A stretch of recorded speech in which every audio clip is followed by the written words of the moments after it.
Hey, there's two of them. Yeah, we're gonna have to inspect houses again because Rye and our roommate JD and I are gonna be moving this month or this year finally. Are you staying in Tempe or are you gonna be going elsewhere? Yeah, JD lives or works in Tempe, so we're gonna probably stick pretty close. We're probably just gonna move south, somewhere away, farther away from ASU. Good. Yeah, and we already did like we don't actually have to look for houses until like another month or two, but just taking a look at the market right now, if we were to move, we would like collectively like the rent would go down overall like $1,000 a month. Yeah, well, I don't have that luck out here. Oh no. Like, we pay over 500 a week for Yeah. our house, and Are you, anywhere else right now is like minimum $700 to $800. are you month to month still or? Yeah, this place is month to month. Got you. Have you been getting any benefits for being on workers' comp or anything? I mean, I get paid. Oh, that's good. There you I go. was getting 95% of my normal paychecks, but now it's down to 80 because it's been so long. I like Which to go I to will be work. going back to work on next Thursday. That's why I can't be here for the fall session. Right, right. At least that'll help mitigate any money woes a little bit. I mean, yeah, I got to pay for tolls again and gas and shit like that.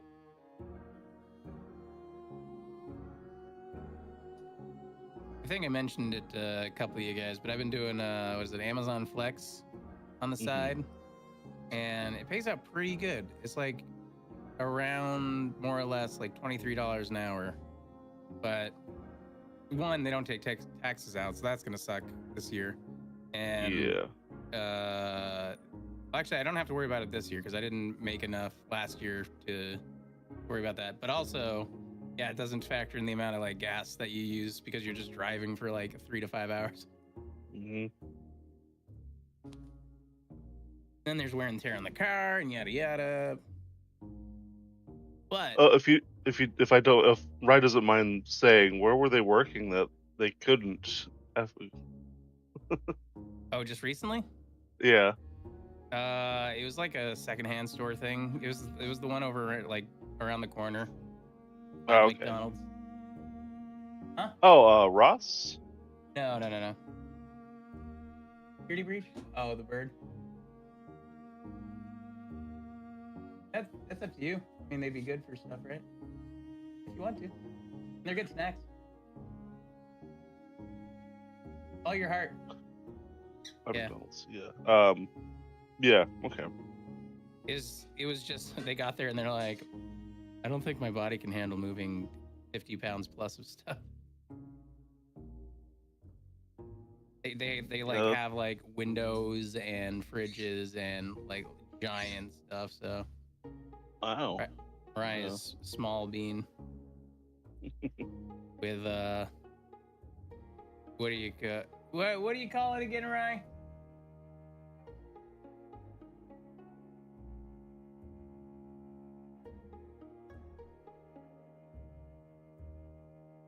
Oh, chronic illness. That's the one. Fibro. They might have fibro.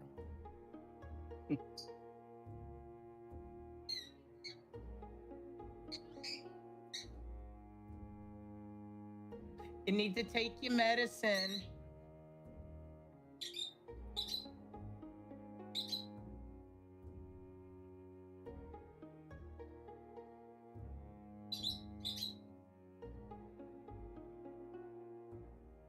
I am here. I'm only 10 minutes later than normal. Okay. Or 15-ish minutes later than normal. You allowed me and Ryan to make sure we got everything we needed at the grocery store, so Oh, I got back fantastic. within time. Good. Yeah. I was having the most aggravating doctor's appointment of my life. So Oh no. happy to be here. You know what I love about doctors? They never listen to the patients. Well, what sucks is like my doctor, I love her. Like she has been my doctor for like over a decade. She's Right. fantastic. Mhm. But the staff in her office like are not always the most thorough, and they dropped the ball on a bunch of referrals I was supposed to have, and now I have to simply redo all of them. Oh, Yep. So lucky me, I get to have another MRI. Yay. oh boy. Woo! Mhm. No. It's like me having to get an X-ray every time I go see my specialist because Dude, he doesn't bother to tell me I need one before I get there. it's so obnoxious. Yeah, I got there and they're all like, you got all these tests done, right? And I was like, what? You guys told me all I needed was one MRI. What do you mean I have 3 other tests you wanted done? Crazy. They're all hopped up on the morphine. They're all just shooting it up all day in the doctor's office. Dude. That's what Simpsons taught me. Go to the hospital, ask for as much morphine as you can get.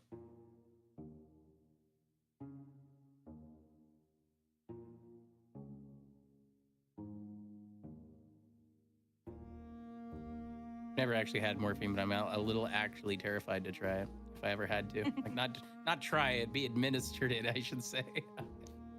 I mean, Yes. Casually painkillers are good when you're in pain. Yeah, that's Real. true.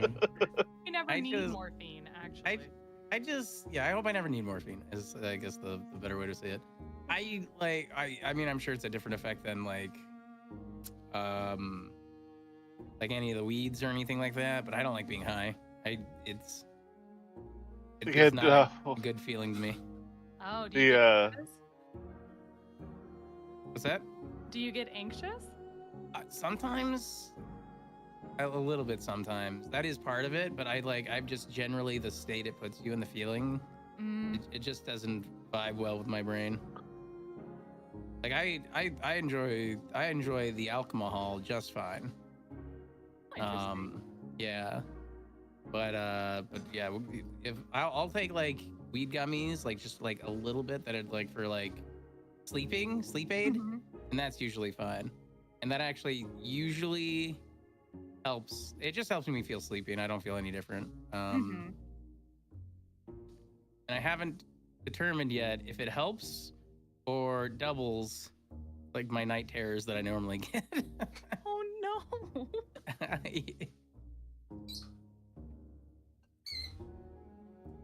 Alcohol and weed both just put me to sleep. Sleepy Varish. We're gonna give Varish a gummy and tuck him in and give him a forehead smooch. Not before I run the game. I'm the same. That'll be game will go nowhere real fast.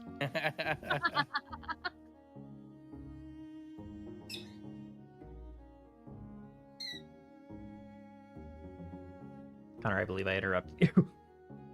No, you're okay. I think I was about to try and interrupt. I was just gonna say I'm the same way. Alcohol and weed both make me just sleepy, and so I don't really like using either. It must be genetic then. Could be. Also, what you drinking, Varys? Is it weed? No, Coffee. decaf coffee. My decaf. Hey, why would you drink decaf coffee? Reasons. What a weird, guys. He's being weird. Mm-hmm. Very weird. Very weird. weirdo. This guy's drinking decaf. What is he, 80? Is that what you just said? The answer is yes. Yes. Correct. Yeah. He has heart palpitations. He has a fragile Oh, heart. that's right. I forgot about the heart palpitation. I, by the way, have not felt them at all. Like after getting home from the ER on Sunday, I felt it like a couple times that night and then nothing since. I have Yeah, You had went to the ER? mad sinus headaches. Oh, Yeah, I hypochondriacked my way into heart palpitations. It's Um, great. And they suggested that I should try not having coffee for a few days. Mm. And then if they come back when I have coffee, then maybe chill out on caffeine until you can see. someone. So Fake coffee until the real coffee. yeah, correct. It was great. Ryan and I were hanging out at VC the other night, and Bears came in. And he's like, "We're like, how you doing?" He's like, "I'm doing great. I just got back from the ER," and we still were alarmed.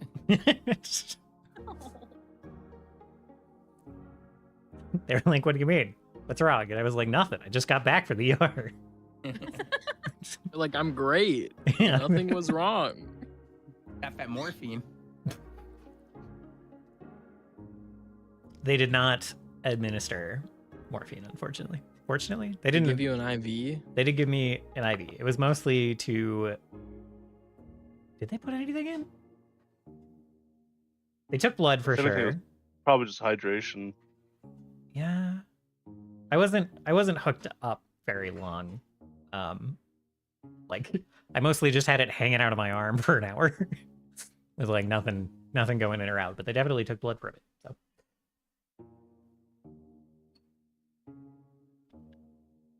So anyway, who would like to give a recap for a hero point?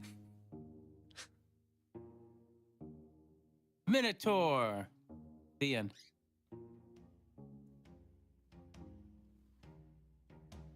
Anyone else like to give it a shot? There were ghosts, and there was a prayer said, and then Ghost Minotaur. That's pretty close to where we ended. You're asking them a lot. You're asking a lot of the people who to remember more than the last 3 seconds of a session. Last a lot. time on Monsters Against the Void, we wrapped up in that village that got attacked by the moonflowers that were viciously attacking the locals. We kind of did a but I don't remember the exact word that I want to use. Debriefing, kind of we got together with a local guard, and they're like, "Thanks so much for the help." And we're like, "It's great. It's fine. It's fine. We were here to kill a guy, but it's fine. You know, it's fine." We didn't actually tell them that part, but we let them know that the situation is pretty dire everywhere, and we're glad that everything's good here. And they're like, "All right, we're gonna build up some defenses." And I think the most important part of last session is Steris talked with our new friend. I don't actually have his name here, Andy. Arden? Ander. Ander, that's it. Ander. And decided, based on the nature of the situation, maybe she should practice leniency and forgiveness in this situation. And was like, you can go and earn penance by working for us. And that was the most surprising thing for me. I'm delighted because I love recruiting NPCs. And so he got ready, and then we came back to the tower and learned that 2 out of the 3 of the sentinels have been set up and are actively guarding the tower, which is great. Turris and Steris had a heart-to-heart where he's like, "I'm proud of you for not murking that guy." And that was nice. That was a good time. And then we started on our journey towards the mountain. Found a camp. No. What? Oh, did I skip something? Yeah, you missed the whole dwarf. Dwarf Fortress. The Argon's dwarf is men- in the fortress. Yeah, my mentor. Oh, the mentor. Oh, that's right. I was like, something else happened at the tower, but I didn't write it down, so I can't remember. That's right. We checked in on Luca, who's been working on the puzzle box, and was like, "Hey, we have this. I made this device that cranks the puzzle box. I got the mini version and the maxi version, and it seems to work, but it doesn't work stably." And Scene was like, "What if it's music though?" And found out it's music though, and was like, "Oh, all the panels open to a certain rhythm that you have to kind of follow and keep a certain tempo." And so he started working on that, and Luca brought in a dwarf from a little mercenary adventuring camp that got dispersed as one of his partners / I wouldn't say menials, but like in his department. And we're like, "Hey, if you have anyone," and this is my favorite part, we're just like, "If you know anyone else that wants to join, let us know." And he's like, "Well, actually, as a matter of fact, I had a protege that is probably behind enemy lines. So that's a shame. And we're like, well, we could probably get a message behind enemy lines. What's his name? And he's like, Turkon. And we were like, surprise Pikachu face.png. But we didn't tell him that. And we asked him for the letter. And so we took it and we delivered to Turkon out in the front yard. And Turkon was like, what the heck? We brought him to his door. What's the guy's name? The name of the dwarf is Mar. Mar. Brought him to Mar, the metallurgist, in our workshop. And they had a reunion. Turkon was scared. It was great for everyone else. And Mar is now dead set on having Turkon reignite the forge in his heart. And the actual forge too. But of course, Turkon snuck away with us to kill people. Correct.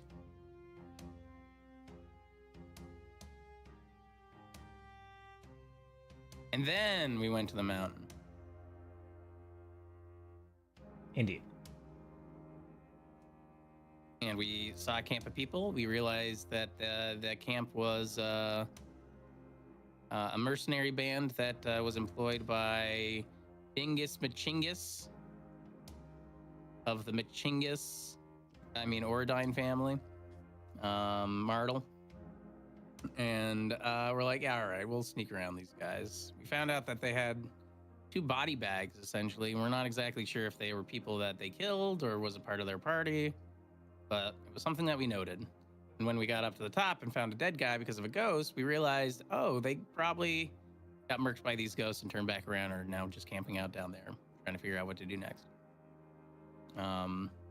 Thanks to a fancy medallion that we got that Stairs has, her necklace, and thanks to a prayer that she made to the 4, we got safe passage. Not only did we get safe passage from the ghosts, but they actually directed us into the mountain through a vast labyrinthine labyrinth.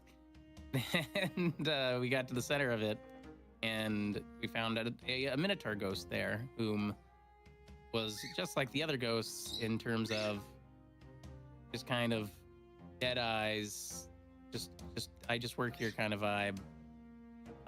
Here's the next way, but then saw Turkon and his band, or his pauldron, his insignia, and the ghost suddenly kind of ignited with at least a shrivel, a little shred of life, and was like, why are you working for the people who enslaved us? And is now ready to throw down. Sure is. Any concerns, comments, corrections, additions, etc.? Isha has a rock. Isha does have a rock. That did happen last time. Oh yeah, and Isha also had a rock. That's true. That happened too. I apologize for forgetting that part as well.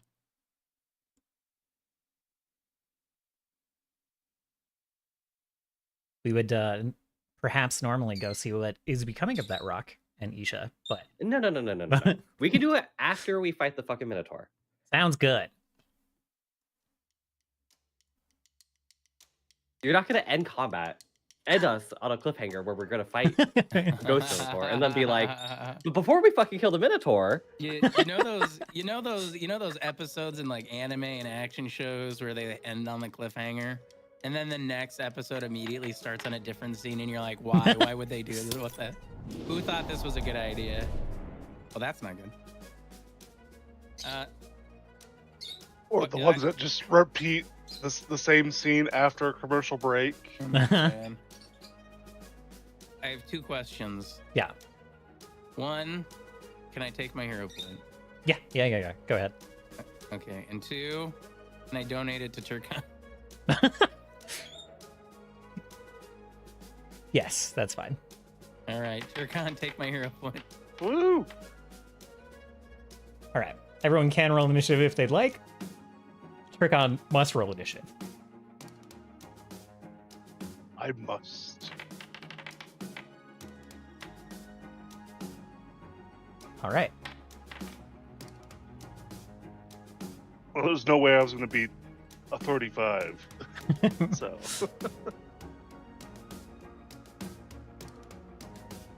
I'm I'm going to not roll initiative because I think Turkon can solo this guy.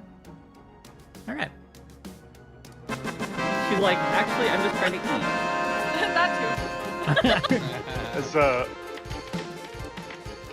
Connor, thank you for the Thomas here? Simclaw, Simclaw, Yeah, I just Simclaw, dragged him on. Simclaw, Simclaw, 68 Simclaw, Simclaws. Simclaw, Simclaw, Simclaw, Simclaw, Simclaw, Simclaw, Oh, yeah, would you like Simclaw, strict Simclaw, Simclaw, Simclaw, Well, Simclaw, we're not gonna Simclaw, be on this map that long. Simclaw, Simclaw, Yeah, Simclaw, don't worry about Simclaw, him. Simclaw, Okay. Simclaw, Simclaw, He's an Simclaw, accessory Simclaw, right now. Simclaw, He's Simclaw, not Simclaw, trying to be a part of Simclaw, this. Simclaw, Simclaw, Simclaw, Simclaw, Simclaw, Simclaw, Simclaw, Simclaw, Simclaw, I know no one else can hear the Simclaws, but I do feel like I have to wait until they subside to start talking. You could also just turn off the alert. I could.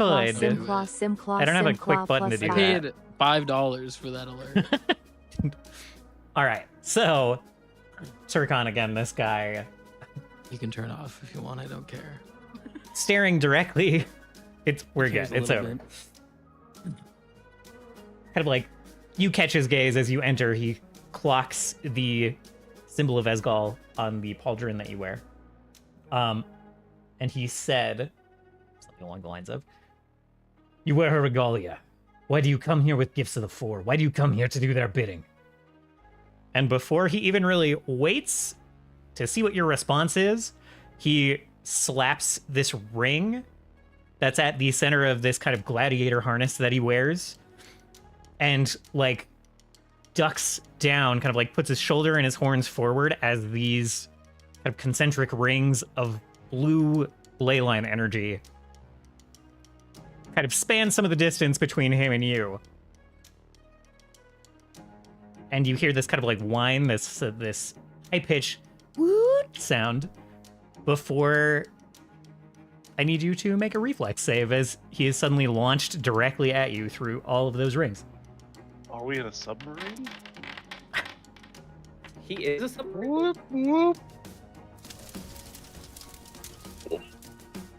Yeah, so if you want to make me a reflex save versus that 47 damage, I don't have this rule built out very effectively, but the DC is, let's see. Where'd it go?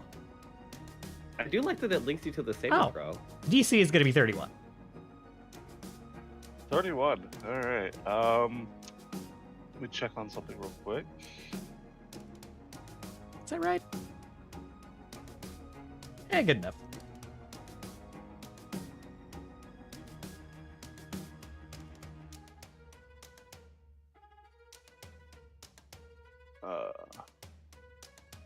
He rolled so high on that. Jesus Christ. Yeah. Yep. He sure did. He sure did. Okay. So he gets launched directly into your face and slams his shoulder and his horns into you and slams you into this corner of this labyrinth right there. And you take 47 damage. Bludgeoning damage from the impact.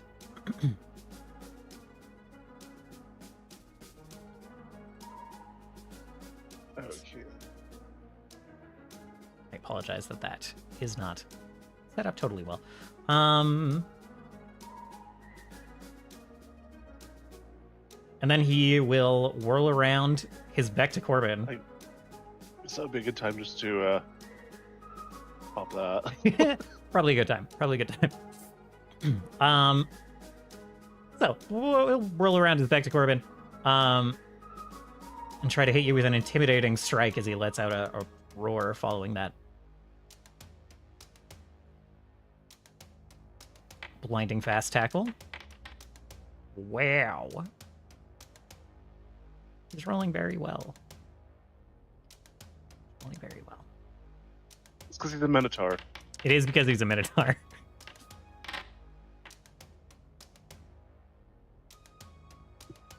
All right. Not as big as one of your crits, but, you know, still pretty good. He did try to hit you with an intimidating strike. That would put you at Frightened 2 on a critical hit. Does your rage have any kind of interaction with fear? I don't believe so. Okay. I'll have to actually look into it. All right. For now, we'll put it on you. We'll take it off if it seems like it is an error. Whoops. There's the beginning counter button on this. Okay. Scene, go ahead.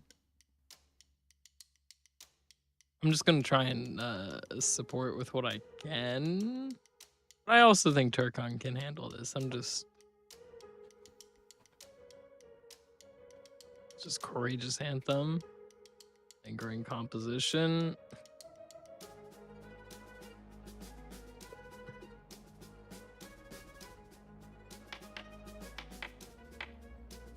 Got it, got it. Nice. Little. Uh-oh. A little, little pet band form in the back. I think that fails. I think that fails. That's embarrassing. That's Happens, it okay. happens. I don't use a focus point on it, which is good. So Turkon, I mean, everyone gets Courageous Anthem for at least one round. And then I am going to try. I target again. Tab. T. If you hover over something and hit T. It used to be that you could right click on it twice. Yeah, I think that does still work. I have just settled for T because it works whether I'm a player or a GM. Okay. I'm going to try this.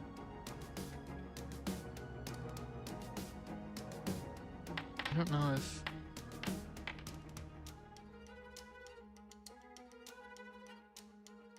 Barely saves. Succeed at it. What the? This spell is so weird. Every time I read it, I'm like, what the fuck? All creatures are concealed. He has to make a flat check to concentrate. Okay. And he's clumsy 3. Okay. So even though he succeeds, he is affected for 1 round. And I think that's it for me. All right.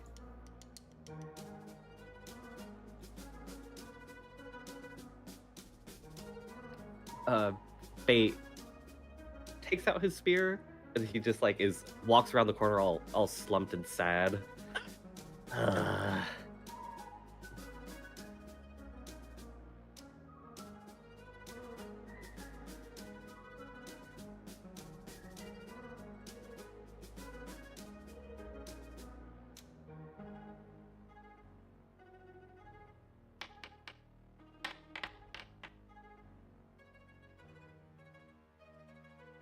Oh my god. Shit. Okay, so he falls prone, takes bludgeoning damage. You trip a ghost? He's not immune to trip. He's immune to a few things, and trip ain't one. All right. Yes, he is immune to my precision damage, notably. By the way, I had to give him all that shit manually. The spirit and incorporeal tags don't give any immunities. Annoying. But rest assured, I did give him those things. Let's see. 1d6 bludgeoning? Yeah.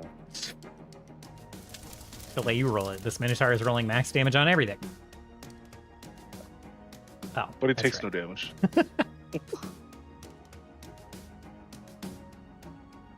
It shouldn't be...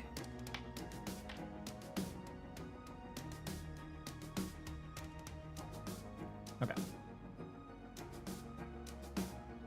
That is a hit.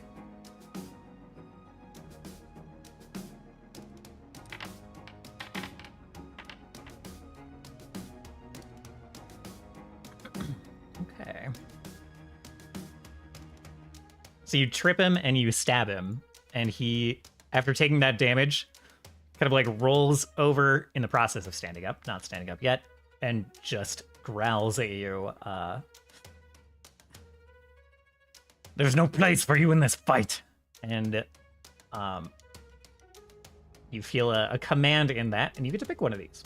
You get to pick whether you yourself would Okay. like to drop prone or take some damage. Give me a moment. He has a. He is debilitated. Oh yes, vicious debilitations.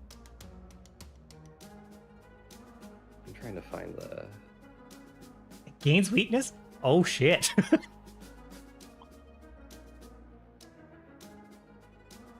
Which one are you choosing? Oh, it's we don't all do the same damage type, so I guess I'm just gonna choose bludgeoning, I guess, because that's like the main damage type you deal, question mark. Well, I could do bludgeoning or piercing. I could do both. It doesn't really. It bothers me little.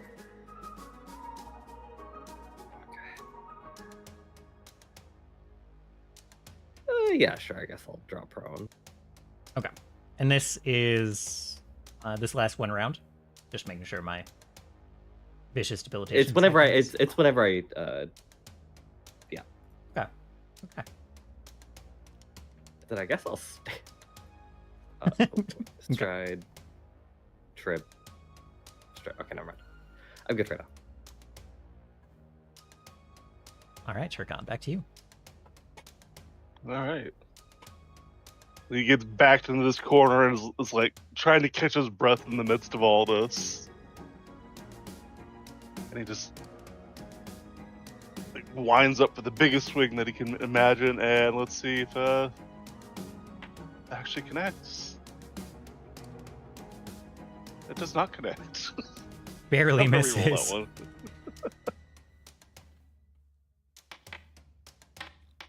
And a 3. Oh my god.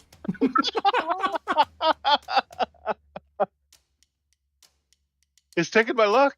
He's taking my good rolls. Stealing your luck.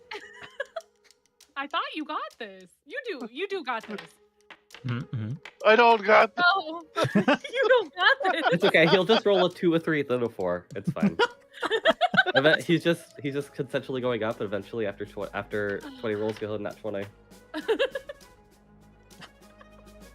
Oh Lord. So he manages to, with more mobility on the ground than you would expect, kind of like roll back and forth between the first few hits, and then part of his body like dips under the stone as he starts to pull himself back onto his feet. Torn between what the fuck and that's cheating.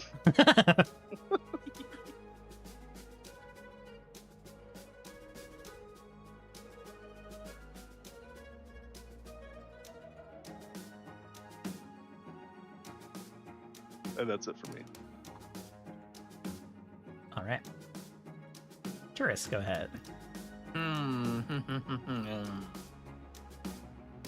How did Turkon look when Bait tried to intervene? Trying to determine if Turris would.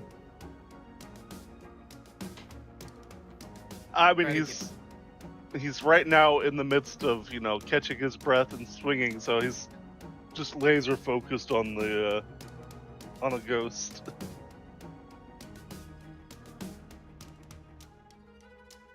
I'm It's going only been to. 6 seconds, so. That's true.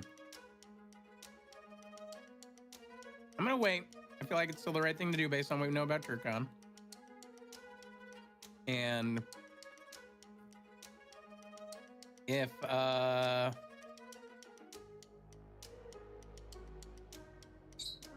Turkon goes down, I'm going to cast Fireball. I'm gonna hold for that. Sounds good.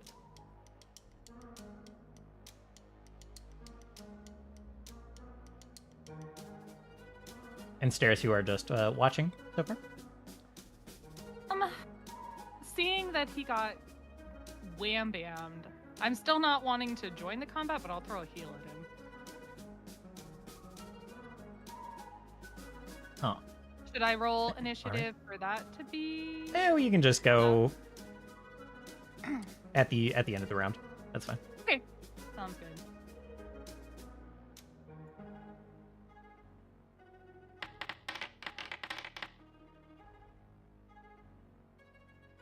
All right.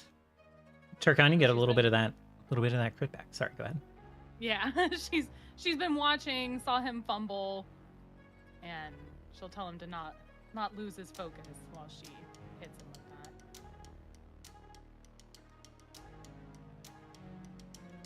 that. Alrighty.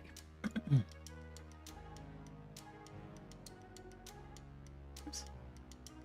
Okay, so this guy is going to stand up.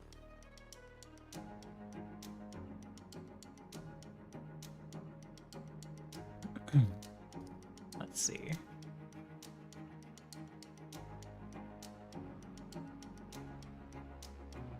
Weirdly, I don't remember if standing provokes in this game.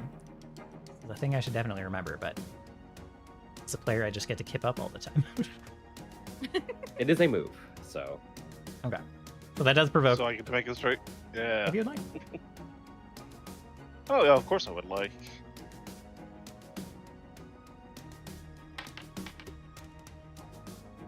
There we go. There we go, indeed. Just had to wait for him to stand back up.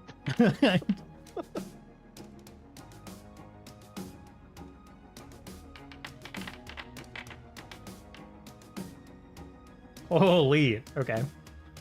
And now he's stupefied. Excellent. If you critically hit... Oh, okay. That's only if he's already stupefied. Okay. Yeah. So he stands back up, takes that hammer, and, like, stumbles backward. And has trouble kind of refocusing his eyes on you. Let's see. Stupefied, huh? I'm just gonna move him 5 feet north. Okay. That is 10 feet. Okay.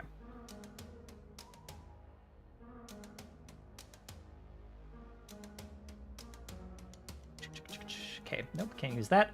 All right.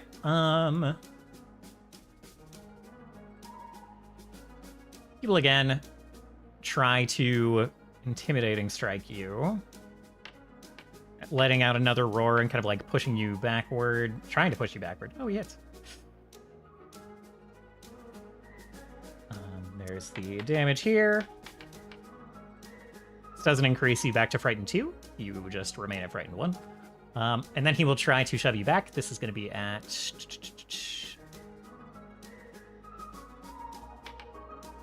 -5 as he kind of hits you with kind of the... No. All right. Hits you with the top of the hammer and tries to shove you backward, that being against your Fortitude DC. I have a +20 in Fortitude. All right, this does not succeed. Does not quite critically fail. So you can go ahead. All right, I'm gonna try to lingering composition this time.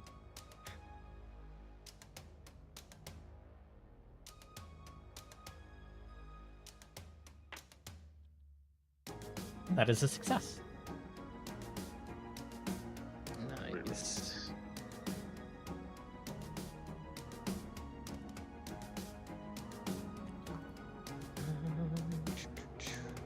Okay, one sec.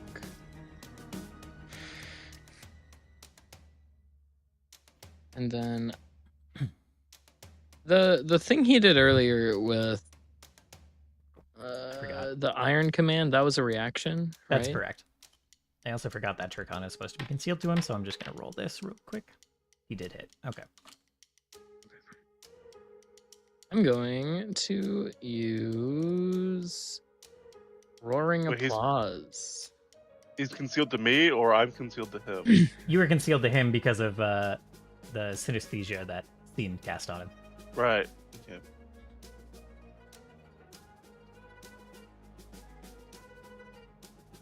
Roaring applause. Okay.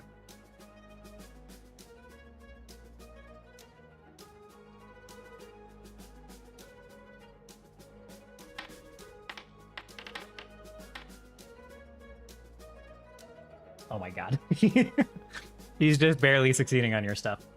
That's annoying, but that's fine. He still can't use reactions. So Jeez. All right.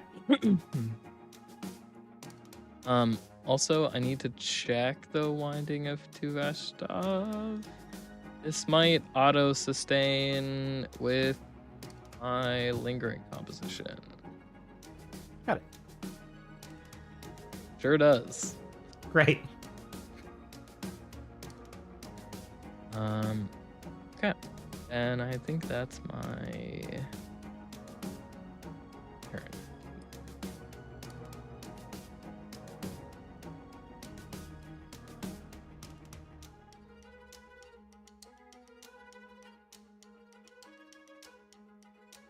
All right.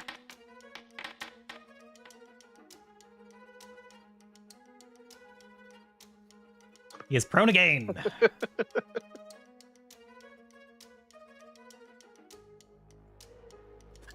And he tries.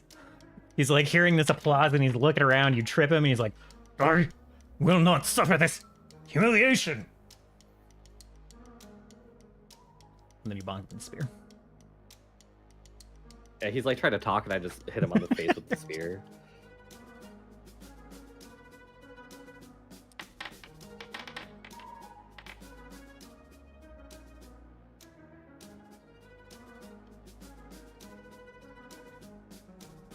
And it'll be the same. I'm not going to change it. All right. Oh, yeah, his Well, I guess I could do clumsiness. piercing.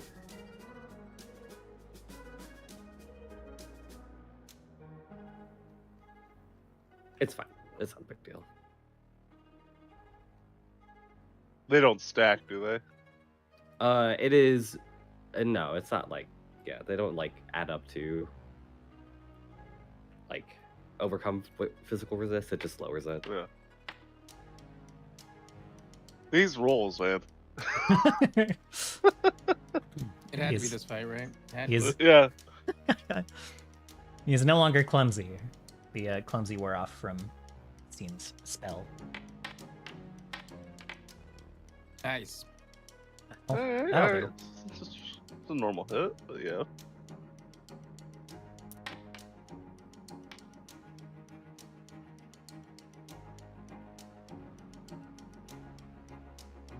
Alrighty.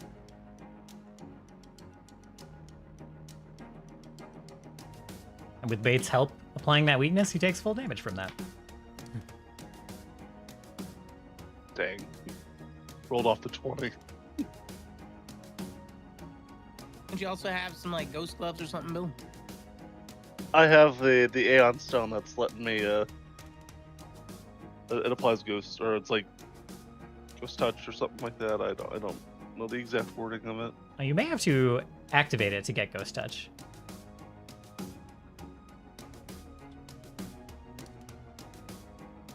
No, it's just while invested.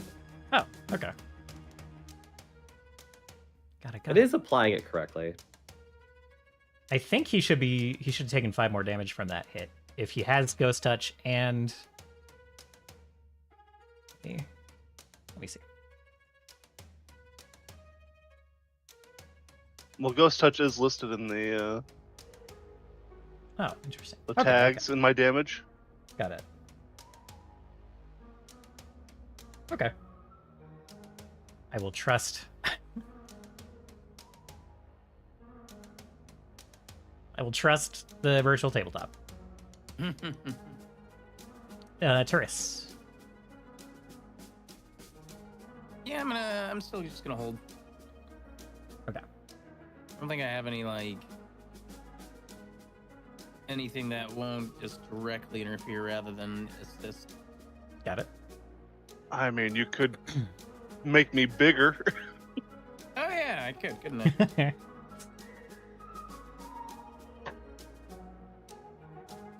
Ba, ba, ba, ba, ba, ba, ba. Can I kind of like? I guess I'll have to like switch Yeah. on down this way. Yeah, you'll kind of end up there. Get squeezed out of the hallway by your own body growing large. Sure.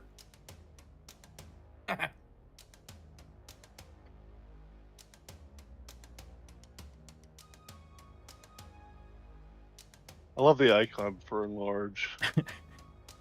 It is, in fact, Minotaur. Being bigger. Okay, Ah. that's my turn. Oops. I I did not mean to skip you, Steris. Do you have anything you're... Nope. Armis has on top of his helmet was it a baseball cap with horns coming out of it and says Turcon on it and a foam finger. Turcon's biggest fan. All right, And so the the foam finger is bull horns rather than just the number of pointer finger. the spirit kind of like grabs chokes up on the Bacta Corbin real far, and then kind of like rolls toward you and tries to stab the spike of the Bacta Corbin through your foot. If this hits, it'll do half damage, but you'll be pinned. By a ghost weapon. Correct. Goes. That does hit. Oop, this is not an intimidating strike. I apologize. He's not trying to scare you. So you take half that, and then you will be pinched. Rather immobilized. And then he will go to stand up. Provoking if you would like. Yep. Just gonna get back to the right page.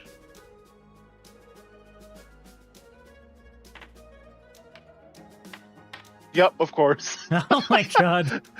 On the reaction Oh my again. god. Oh lord.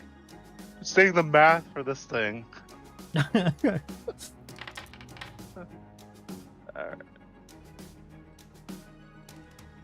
Holy.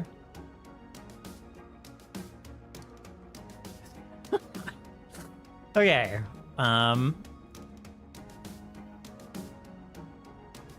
So he takes that and he's like winding up to oh. Does Bait get a free like follow-on attack? Oh yes. Okay.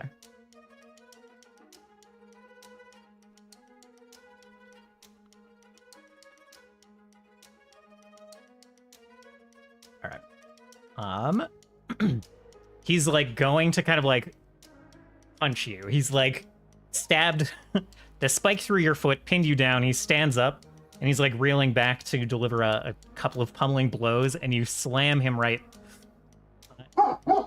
in the chest with that hammer, and he kind of like stumbles back. Joe.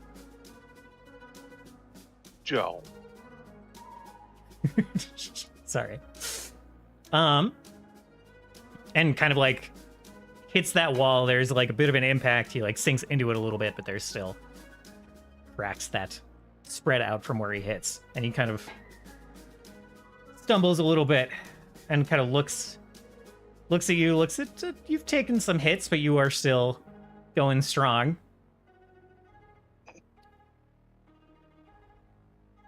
And he kind of considers for a moment. And then kind of like lowers his fists, kind of like kneels. It's like, I have misjudged your valor.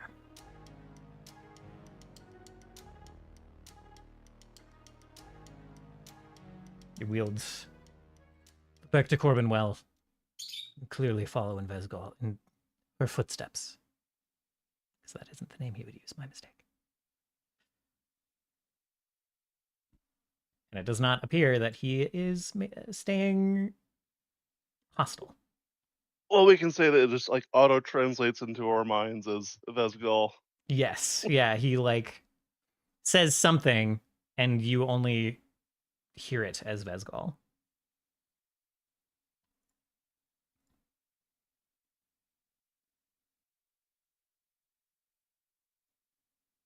Well, if he's stopped fighting, then I'll stop fighting as well. He will reach forward and grab the back to Corbin that is stabbed through your foot, and it kind of like goes ethereal, and he pulls it away without having to like wrench it loose, and it kind of disappears into smoke.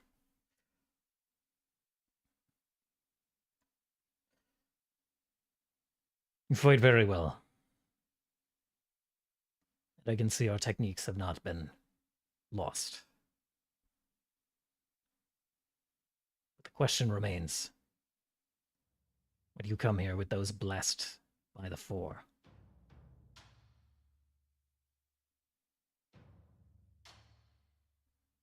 The world kind of depends on it.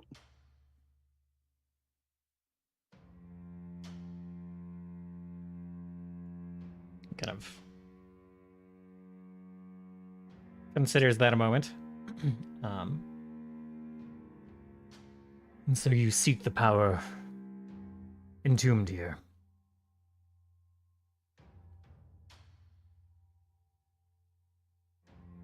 If it'll serve us in protecting our world, then yes. Okay. Kind of give the slow nod.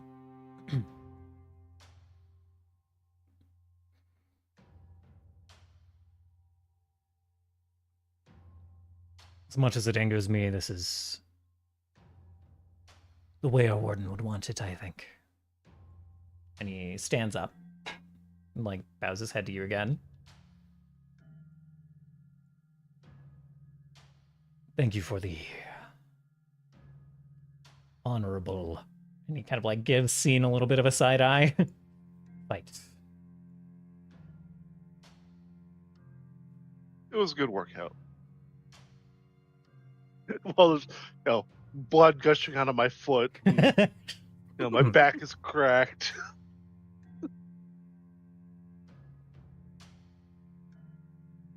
Wait, that's a good question. Does Turkon have feet or hooves? Hooves, I think. So the spike went kind of like behind. I don't need to get into the anatomy of the whole thing. It was behind the hoof. Yeah, I can't imagine Turkon with toes. Right. Nah. It's like Kirby with toes. So Before we move on, if we're about to move on, I wanted to add something that I wanted to mention but I didn't want to like interrupt the flow of everything. Sure. But as soon as the warden Minotaur like used that belt, first would have put on his glasses just to like observe it with his through the ley line energies. Yeah. The entire fight. So I'll say that you go ahead and make an Arcana check for me.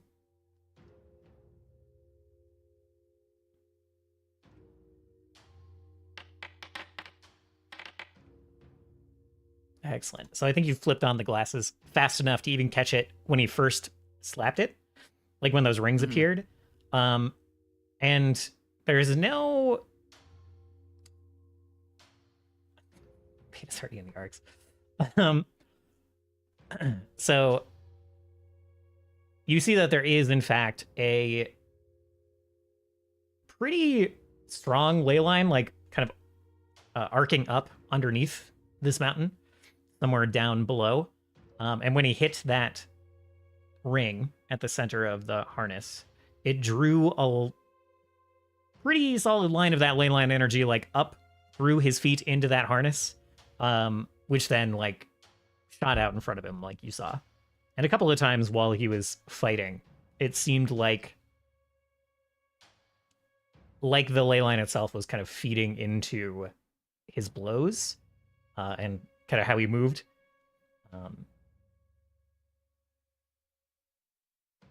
Like it was almost and deflecting some of those misses that Turkon had, like almost pulling him out of the way or helping him kind of like deflect some of Turkon's pretty strong swings.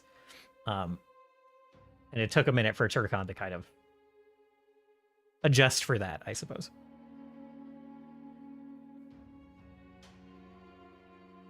The entire fight then, Terse would have been furiously writing and like just in his book, just looking and writing, and then like see Turkon get like gored a bit, and then just flick his hand to enlarge him and go back to writing. Awesome. And you'd kind of approach and kind of ask this guy, "How did you get that belt, Warden?" It was a gift.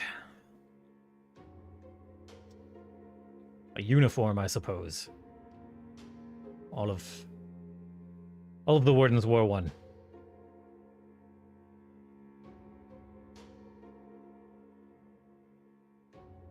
The others like you that we've passed.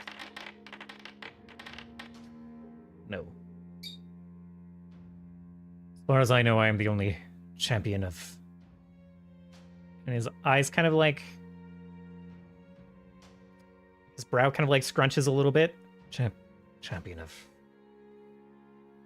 I'm the only warden here.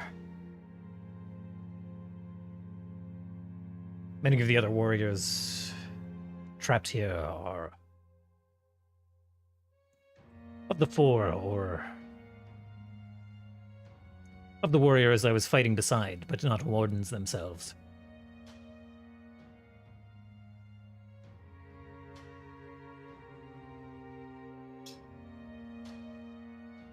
Well, it is obvious why you are the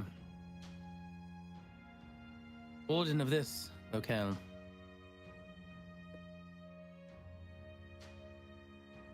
Take that as a compliment. Speaking of this locale, I kind of choose over his words, trying to figure out how to phrase it. Is there a caretaker of sorts? One who gives you instruction?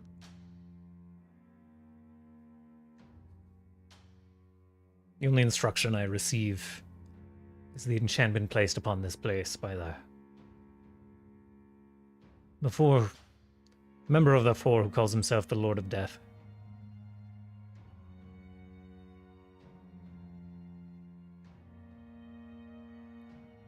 Seems this place might be sapping my memory as well. Things that once came easily are forgotten.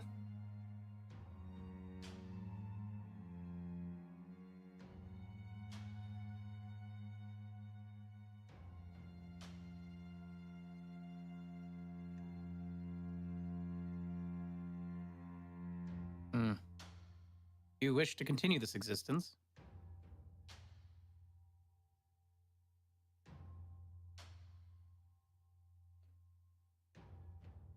Kind of like choose on that for a moment.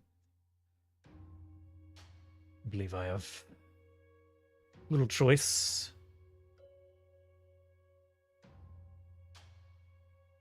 Rest will come when the agreement is done, I suppose. Does it sound like he's talking about the agreement that we heard about with Vesgal and whatnot, or is this something maybe vaguely new? Sounds like something similar, something maybe an extension of that of sorts.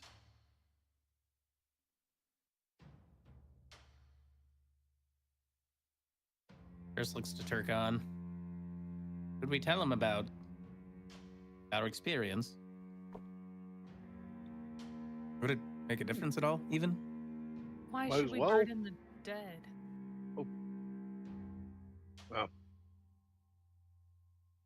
Kind of looks down at the ground like, yeah, well.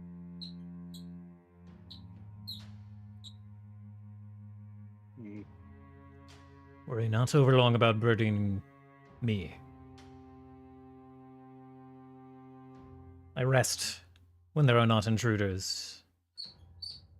Other than this brief spark of recognition, he says, kind of like looking at Turkon. Again, looking at the pauldron.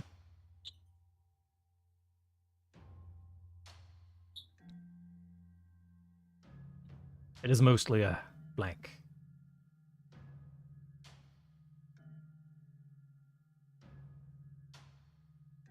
Well, I suppose if he's welcoming to it. Though it doesn't sound like he'll recall anything we share. After a while, at least.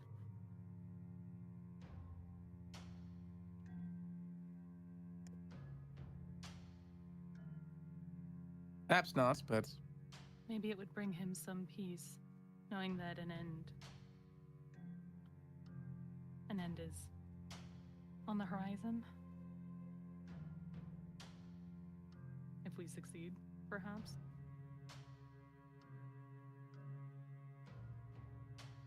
Tersa looked at Turkon to see if he wants to share it. You go ahead. Okay. And then, for the sake of brevity, like Tersa will kind of just regale him with the experiences that we had.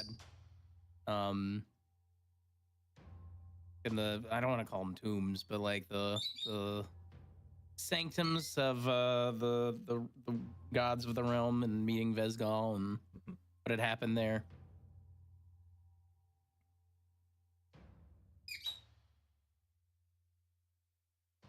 Kind of nods along. Then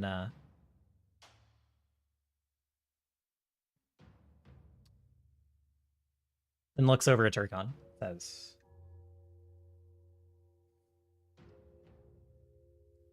"If you have been blessed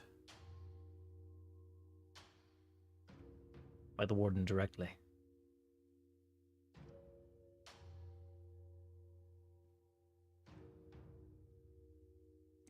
if you have spoken to her and I she did has..." Go on, sorry. I did have her blessing once, and it did save me from near certain death. Inside of that one, a point to the tourist. He looks over at Turris, like tilts his whole head, tilts his head back to you. Your conflicts are strange. Yep. This is a strange time, my compatriot. But I would see that you have our blessing again. And he like reaches up and grabs that ring that he slapped earlier, and kind of like unhooks it from the rest. It unhooks the harness and starts to like remove that kind of gladiator harness that he's wearing. And he kind of like holds it out to you by that kind of center ring. That's still lighting up with this kind of blue energy. The whole harness like totally physical. Oh. So you have her blessing again. And carry on our legacy. There's no reason for it to sleep here with me. Every time I think it's done talking. He pauses a lot. I apologize. I will take this gift, my brother, and I will do with it to protect our people. Gives you a nod. I will give you access to the Wardener's watchmail in just a moment. So this can fit over my powered plate or under it? Correct, yes. This is not armor so much as a worn magical item. Okay. This is why I love dialogue trees. We could have just went on by this guy and said bye-bye. Now he's like, homie. Now he's like homie. We dap up in the middle of the cave, you know. This just gave Bates so much time to escape us. If he True. Listen, Turkon, you should he's now gonna try to eat a ghost or something. you should now have access to the Wardener's watchmail skill tree. If you hit skill tree on top of your character sheet. Okay. You should have 4 points to put into it. Also, everyone got 1 extra point. For Steris, accessing the Gaze of Mercy ability last session. So I've added 1 to everyone's tree. Wow. You're welcome, guys. Yeah. Oh, I still can't get world reading, can I? Not yet. So do I start at the top, or? So you start. It should be kind of lit up. I see 4 things with like a blue dotted line around them. Is that? Yeah, you could start at any of those. You should also be able to take Ease Burden if you wanted. I don't know why that one's not lit up. I'll look into that later if you are interested in that one. But yeah. Yes, you can start at any of the blue ones. Okay.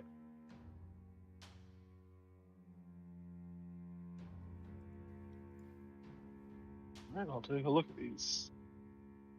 I'm gonna put Turk on autopilot for a bit.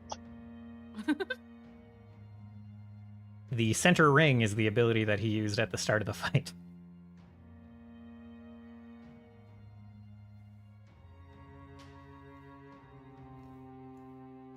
All right, so he hands that harness over to you, and it kind of like pulses. That blue ring, that center ring, and the harness kind of like pulses as you grab it and start to put it on.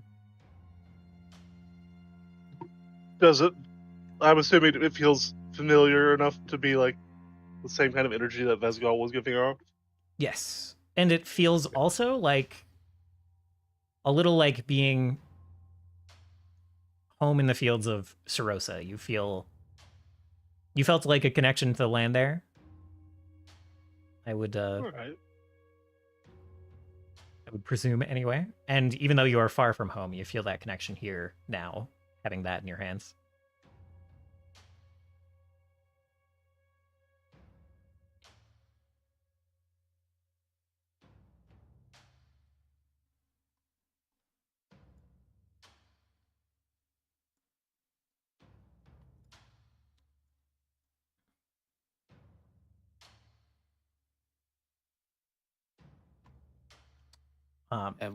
What my friend? Oh, unless he says something. No.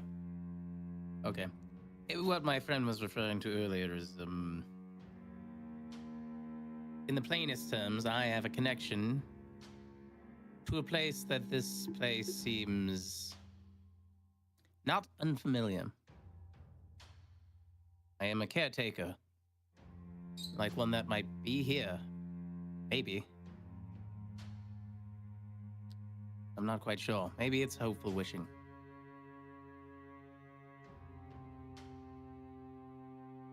Kind of thinks for a minute, and then says, I have spoken to no caretaker. But if one exists here, perhaps there is simply little reason for it to venture this way. The dead need little tending.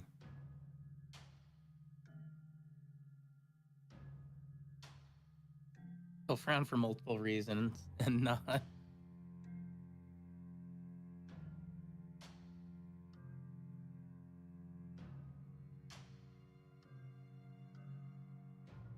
Look back to Turris and kind of take another look at the belt.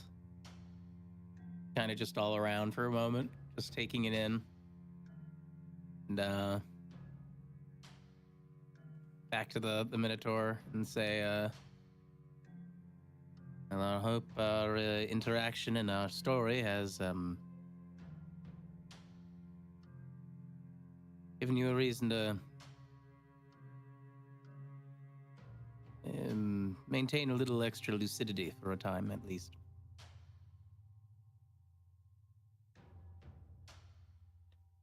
I will enjoy it while it is here, and I will remember you once you are gone.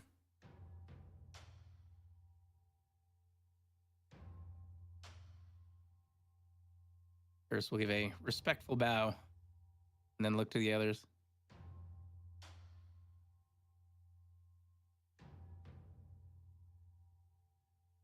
And then Turkon, he looks at you, kind of like bows his head. He's like, I can see you protect these small folk well. They don't always make it easy. They never do. And he kind of like gives you a clap on the shoulder. And then starts to kind of walk over to where he was standing when you first met. Just give him a big respectful like head shake. Head nod. He'll mirror it and then kind of like stand with his back to Corbin and kind of like stare off past the group. Kind of like close his eyes. mime letting out a breath.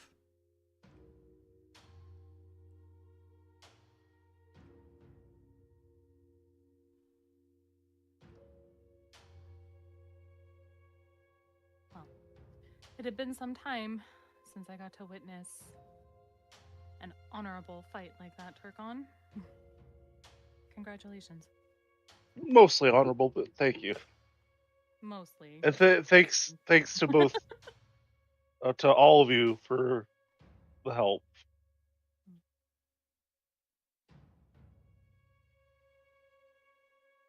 I'll be excited to see you recreate that move he used at the beginning. It'll serve us well.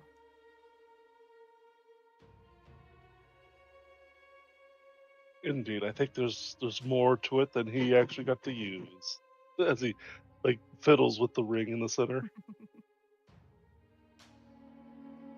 But I think we should press on and collect our bait.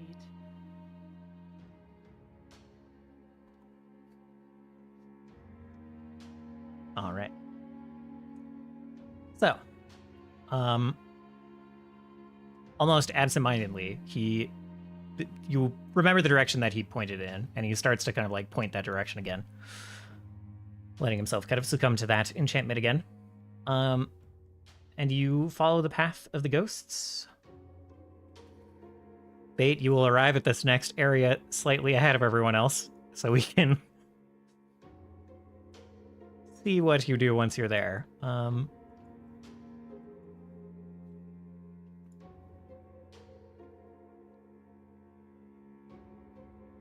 What the? You were apparently invisible. All right, let's see.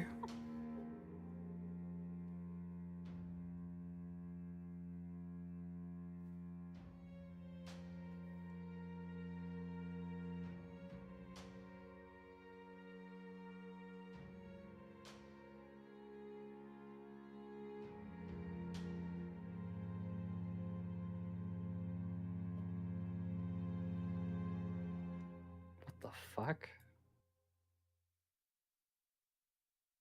Oh, I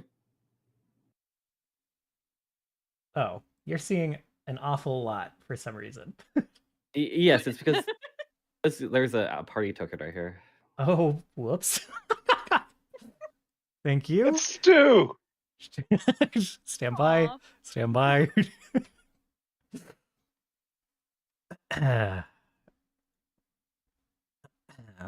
Okay. Great. I'm sure that didn't mess with the fog of war at all, but I'm not gonna worry about it that much. What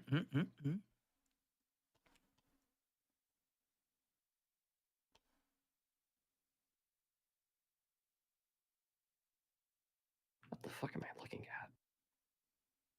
Anti-cavern.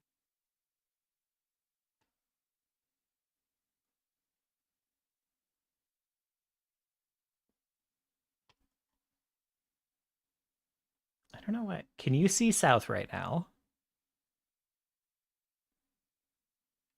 Yes? Okay. The camera can't for some reason, but that's fine.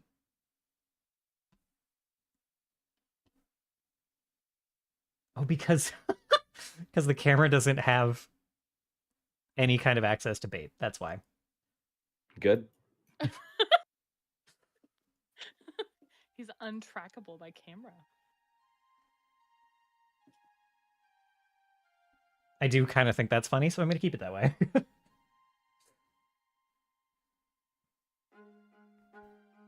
So, I don't know. Bait doesn't go that far. I guess I look through this hole. yeah. So you can peek down that hole. There is a lake down there, about 20 feet down. Ew. You can see there's plenty of like the stone is kind of smoother there. The labyrinth kind of like ended in a little bit of a cave system, and there's evidence that there was once water running down here that like carved this hole.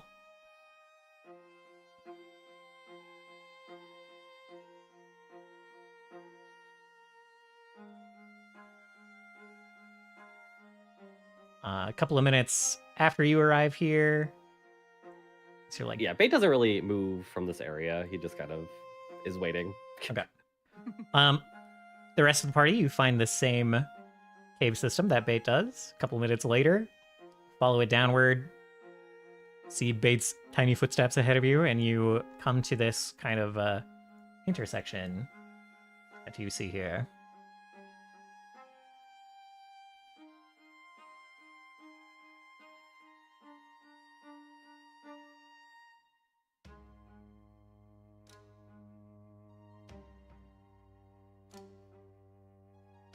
Did you notice anything of note, Bait?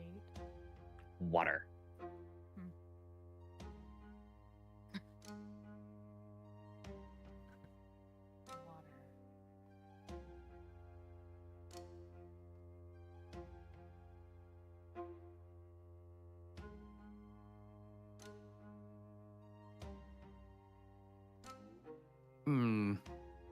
Is there any noises or anything down here? Any sound at all? You can make a perception check.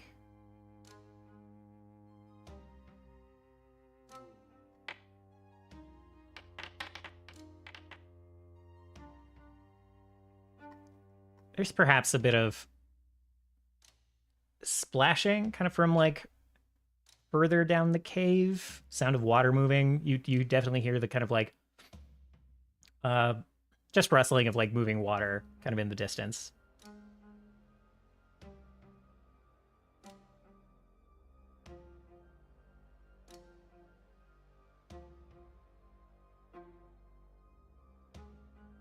Rubble that way.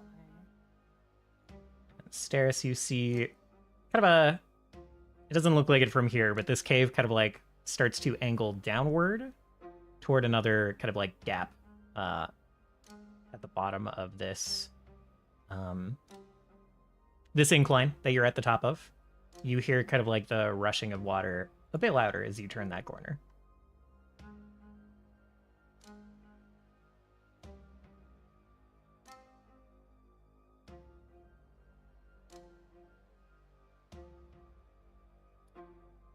I'll call to my party that it looks like this is a dead end, but I'll double check. Move a little further towards the ledge. Okay. Take a peek over. There's just water in the middle right here. Yeah, correct. There's like a lake under there. One thing you can definitely see as you kind of like ease your way down is that it's a long drop. It's more like 70, 80 feet to the water from here. And you hear rushing water straight down. But you said, is this just a little pit of water? Or Yeah. Yeah, that goes down to a lake. You can kind of like peek over. That goes to a lake that's about 20 feet down.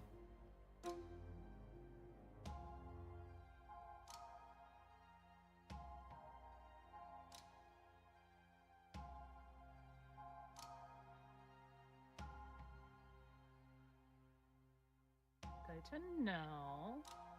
Let's not do anything hasty and see where that water takes us until we check over here.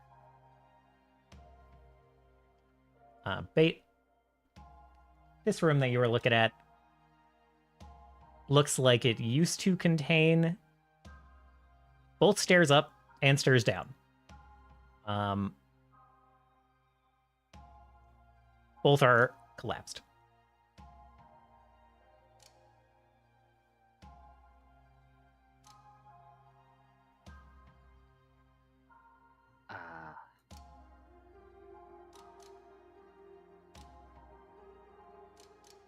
Like, if we worked for a little bit, we could remove the rubble from the passage, or Possibly. You see rubble of the stairs that used to go up, and when you look up at kind of like where there should be a stairwell of some sort, there's like the flat, super smooth slate stone. Like it has been intentionally filled in, maybe? But downward does look like it's more plugged with just rubble.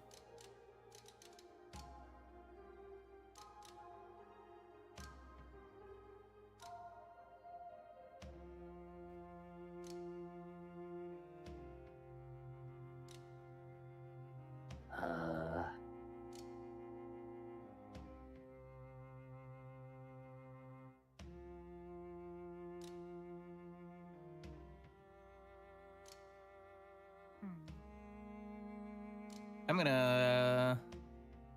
So it's. Oh, it's. Wait. You said you can go down still, but you can't go up. You gotta clear rubble. Yeah, there's a bunch of rubble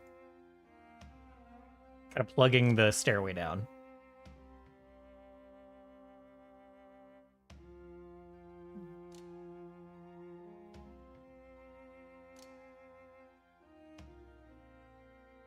What does the stonework look like here?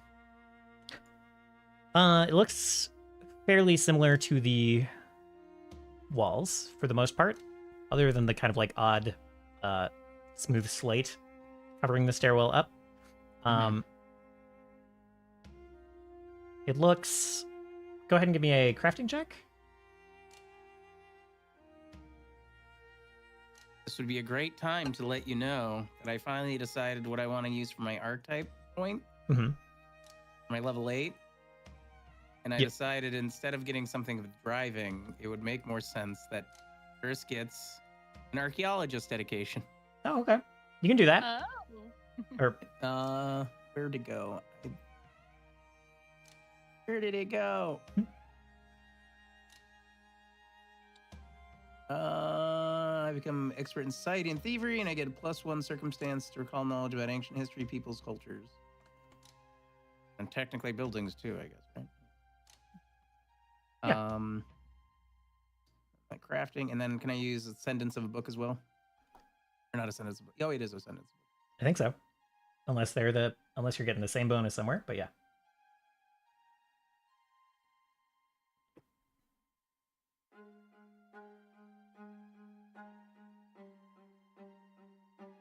Can't see how to add my archaeology bonus to this, so I'm just gonna do +1 thing. Circumstance bonus. That's it. Okay.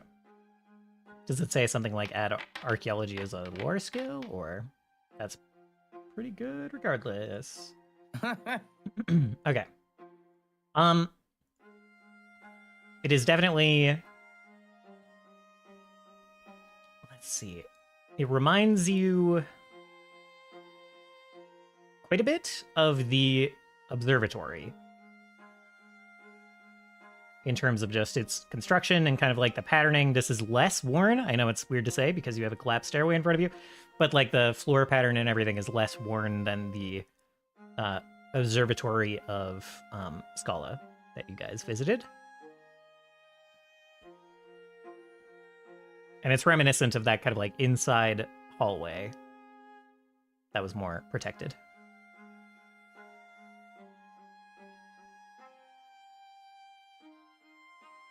And if you have any other questions beyond that, I'm happy to answer them. Based on the crafting, how long would it look like? Like, would there be a good way to move all this rubble around? For muscles. Yeah, there's nothing like load bearing here, so pretty much just muscle to get it out of the way would be good. I think that's about the only epiphany you have there.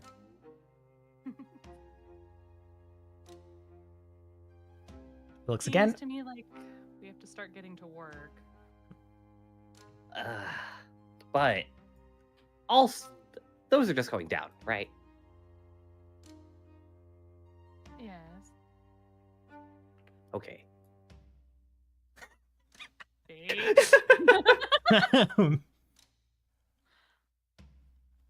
I assume everyone just kind of watches him go to jump in this hole.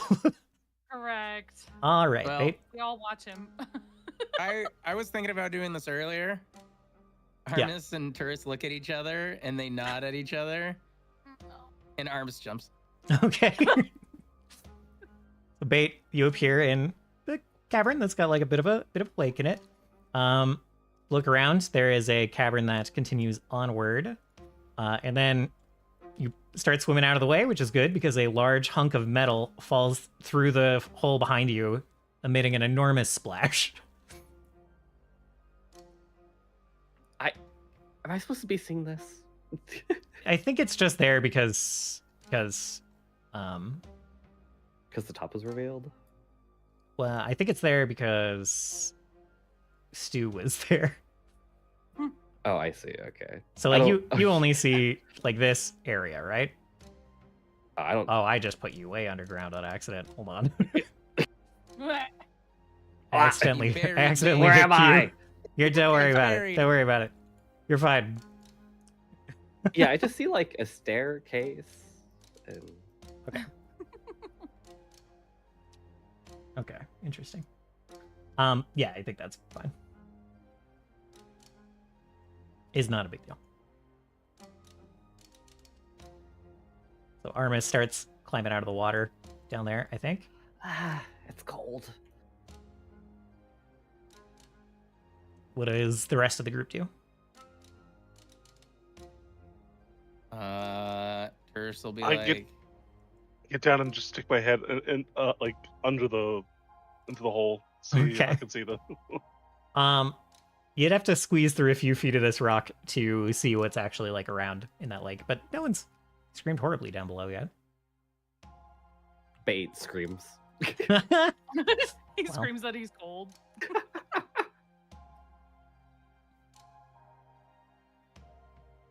Who would and would not like to jump down? I don't think I am jumping down. Okay. Can you cast spells in the air? Yes, yes. Whether you have time to cast a spell while you're falling kind of depends on if it's a reaction or something else. What if it's a 2-action spell? Technically, yes. Falling 20 feet doesn't take very long, though.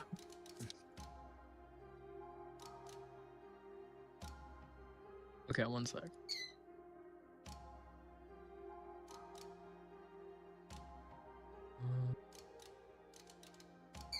Wait, I think I just need to give a first. Oh, whoops.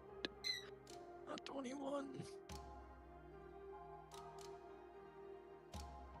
before anybody else jumps down, how about Right I'll as you scout say around that, a little. Cena's gonna jump. Ah, And as he is falling, right as he's about to hit, I'm going to cast Blazing Dive to shoot 15 feet back up, and then 60 feet to the ground. Okay, where are you shooting yourself? Probably.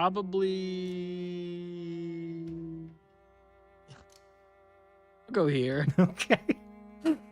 So scene turns into a fireball and just rockets past you guys, and like you definitely like hit your head on the ceiling as you jump up 15 feet. But yeah, you end up exploding over here. There's a bit of dust kind of falls from the ceiling, a couple of rocks. Blow up some of these stalagmites. I see we're going the subtle route today. He never misses an opportunity to show off. And you just hear him like coughing and like wheezing from the dust. Armis is gonna go up there. Now I need Armis to roleplay asking if Cena's okay. Oh god. Roleplay with yourself, Konnor. Go. You're lucky you're an ally. Are you okay? Yeah, I'm fine. There we go. That's it. That's all I'm doing.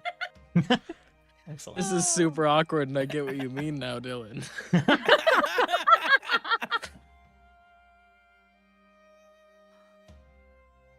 Also, I can't believe this.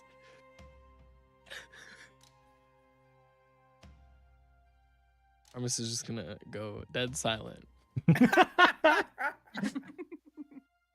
Fine. I can't say I'm surprised that they went the route of jumping down the hole versus taking the time to try and restore this place, but I guess we're jumping down the hole. I suppose we're Oh, all right. Committed to this. I try to like fit my way in there. We gotta jump on him to squeeze him through.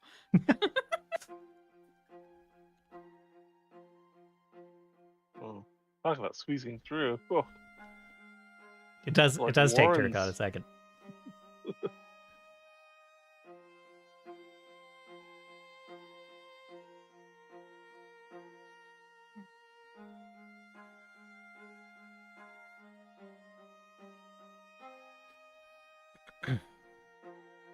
So, Bay, you come out of the cavern and you see much more collapsed rock. Like this wall has kind of collapsed outward at some point. Lots of kind of like smoothed stone from water damage.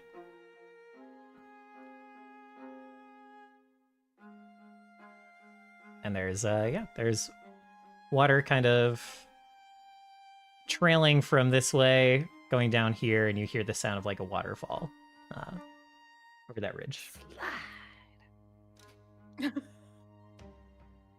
No. Wait. Turcon, are you able to get through that passage? Okay. as long as people move out of the way. I might have some Armus. trouble fitting through here. You might. I put the wall a little wider there, but probably not enough.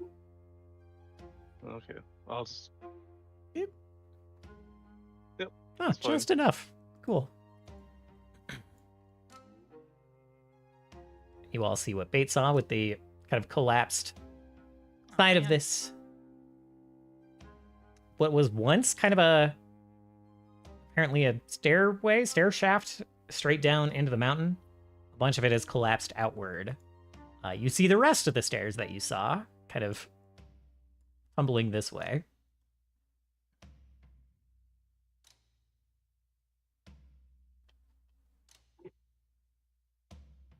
Wait, no.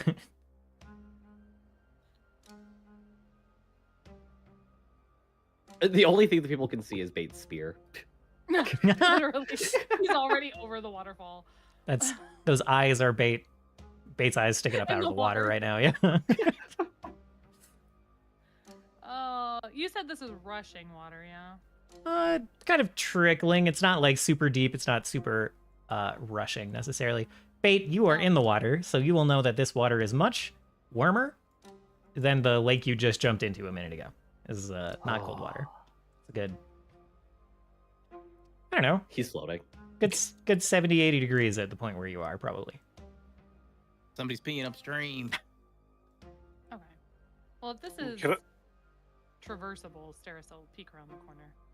And It come is. with me. Are you trying to move stealthily as you're peeking? I kind of assume so. Yeah. Okay. He's doing his own theme song. I have to tell Torcon to be quiet. All right, go ahead and roll a perception check. Yes, I can do that too. All right. Okay. You hear kind of a sound of scraping down the hallway, and then like a splash, a little bit of like a deep, throaty grumble, and then you see kind of a flash down the hall of a creature kind of moving by.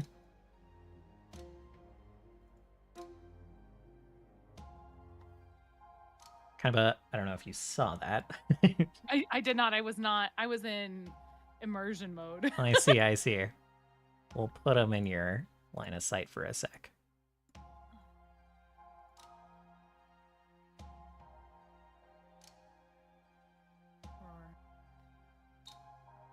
So you see this kind of like lizard-like creature, Mhm. but kind of covered in like scales that look like stone and shale almost. I just realized it's supposed to be dark in here.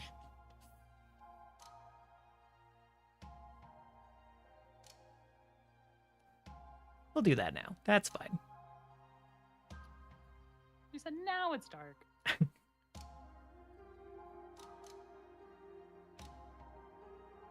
And we'll assume that the people with dark vision, without dark vision and whatnot, had time to get torches and whatnot out. Oh dear God, I can't see. Oh no! I'm suddenly blind. Oh, I finally have dark vision. I'm so excited. I can give you my goggles, Turcon. I have. What would your? Okay, yeah. Give me goggles, please. Here, I'll trade them with you. I think I have the trade module, so you might have to throw it in the party sheet. Do you not? I'm in it right now. Oh, that's you don't right. know that. Moto doesn't have the trade module. Yeah.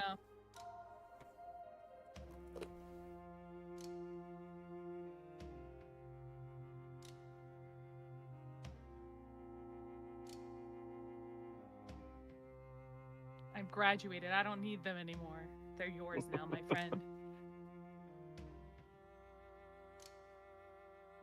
How do I rotate my light beacon?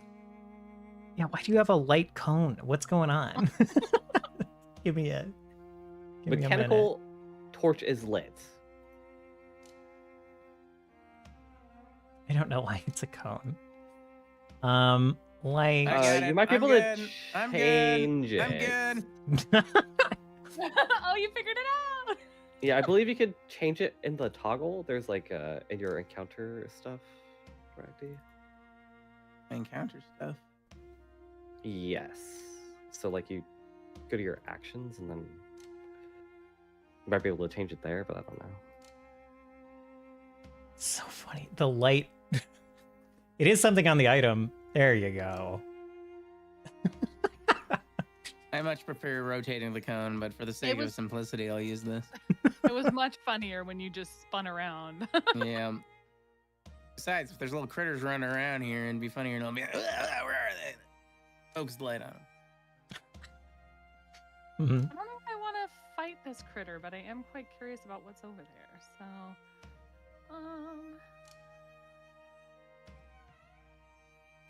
Is this so? The little stone crafted stone room.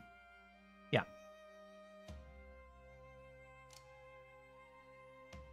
It only had one direction that we could go, and it was only crafted in that one little like two block area. Or did I misinterpret something? there You were mean the stairs room going up above? and down. Yeah, there were stairs going up and down. The stairs down were collapsed. The stairs up were filled.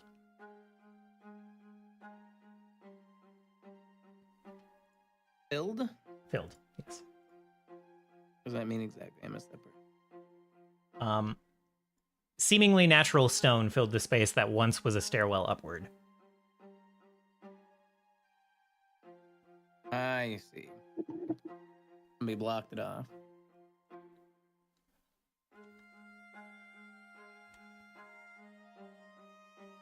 Well, I'm still on the other side of the crafted stone, right? Did you not jump down? Hold on. I did jump down, yeah. Okay. But I mean, like, we're on just the opposite side of it right now, right? Like, Yeah, this is another room. This is not the same room here. Oh, okay. You see the rest of the stairs that would have led down have collapsed into this like little stream. And this is another room that would have been the next floor down. Oh, I see. Bait, you're trying to. Here? Yeah, you can go in there. And dead. Bait, you're trying to get a peek downward. No. No. All right, you're just hanging out. Just hanging out in the warm steam of the. Yeah, if Scene comes any closer though, I'm gonna throw him in. Okay. Goofy Okay, little cool. guy. Cool. All right. And I'll stay right here. And what is this exactly?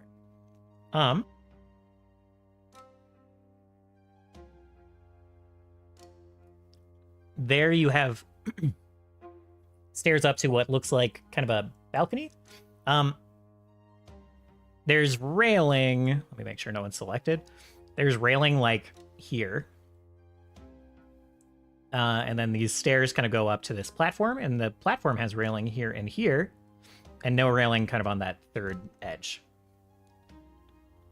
Just like open to the cliff.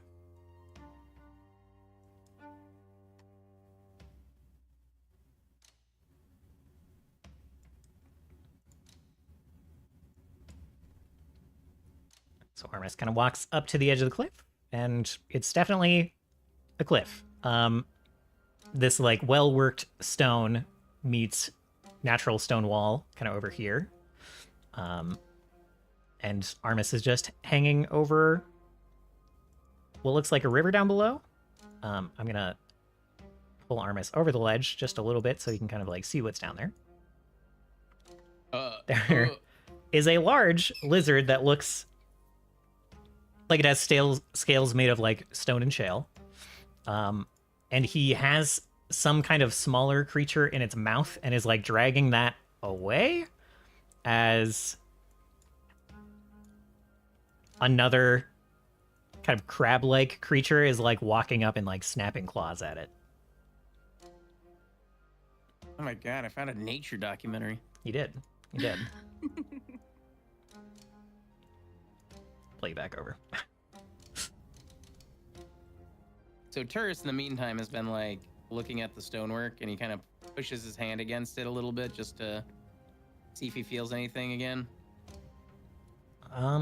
Go ahead and give me a perception check.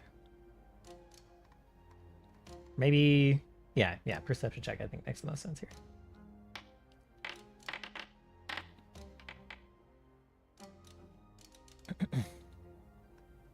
Okay. You do feel another jolt.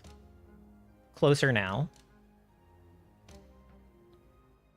Hard to tell a precise direction, but there is some kind of connection that feels semi-familiar. Oh, interesting. Very novel. And then Armis will let him know about the nature documentary down there and be like, what the? How far down is that? That is another... Stand by. Ah, yes. Another 60 feet. Downwards, got him.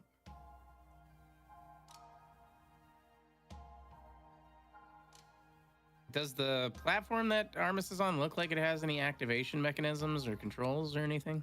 Go ahead and give me a... If you're looking around, you can search the room you're in for another perception check. Including... Use my crafting again? For now, do perception. Okay.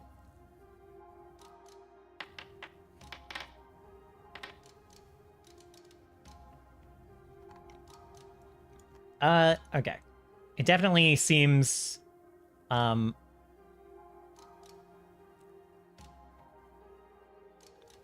suspicious, you would say?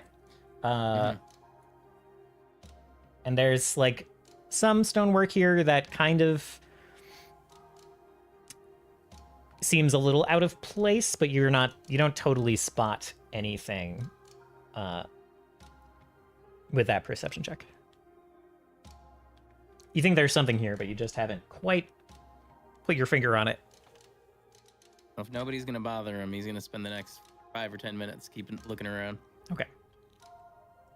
While you are spending that time doing that, Steris and Turcom, what are you doing? I am gonna give you a nature check to try to assess the demeanor of said critter. See if I Okay. know that it's like, is it trying to look for food? Does it look territorial? Good is lord. it chillin'? You critically succeeded on this. Oh hell yeah! I understand everything about this guy. This is kind of a creature that is...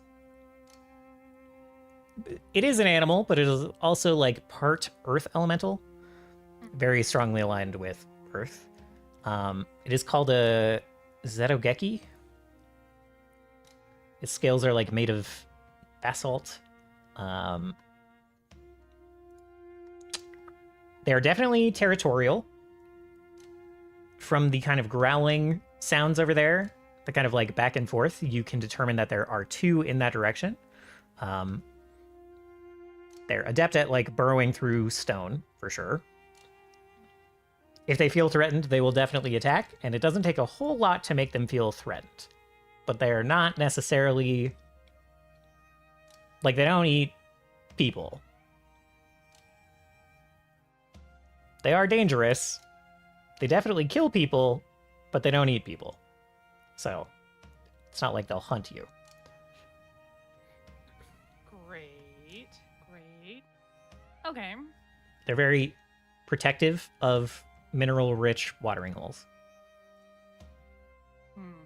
You have 2 questions about their stat sheet if you would like.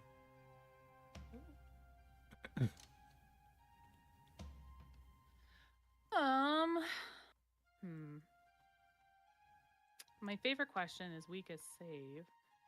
Okay. I can definitely give that to you if you'd like.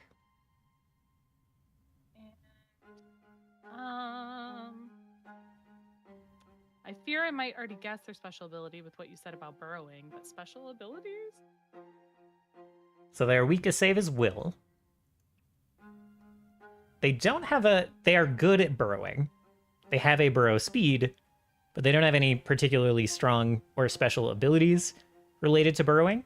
Instead, the more notable ability that they have is that those scales tend to kind of absorb. They can like kind of spring them up to absorb physical blows. And they gain like resistance to physical damage. And then when they get hit with enough force, those scales kind of like store up that kinetic energy, and they can use that to make their retaliation all the more deadly.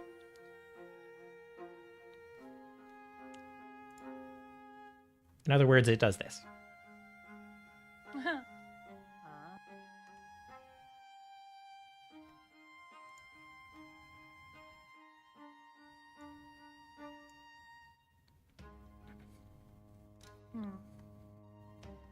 They don't have very long arms. They prefer to attack with their mouth and their tail. Okay. I will continue to try to stealth around the corner so I can get a better vantage. Ooh, okay.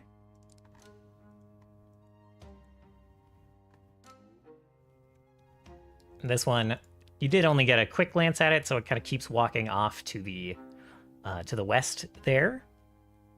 And you hear kind of like a splash and some disruption of water.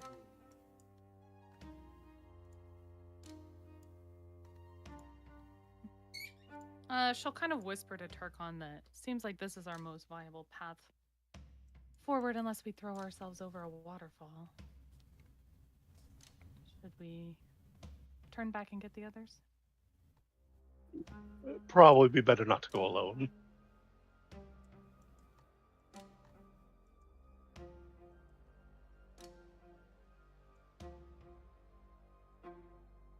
And she'll rejoin the group and share what we found.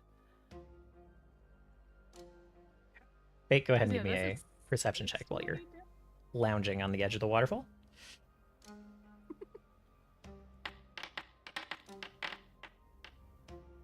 All right, thank you. So Steris kind of approaches from upriver, and you can all hear Steris talking about these stone-covered lizards up the cavern, rather.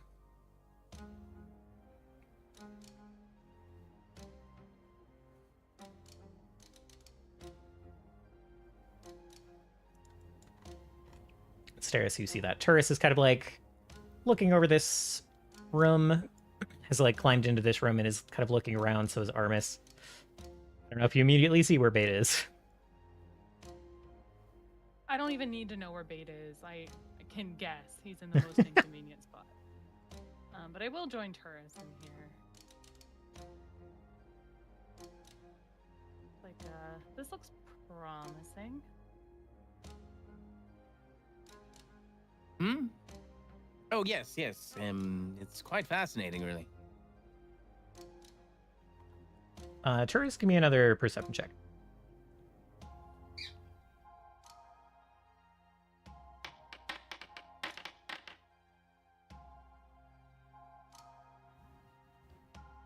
Righto. Steris, give me a perception check. Oh my Sure. god. We're so perceiving. Um, you feel the amulet, the Triskelion, kind of like pulse. You're the one wearing it, I believe. Yes, um, I am.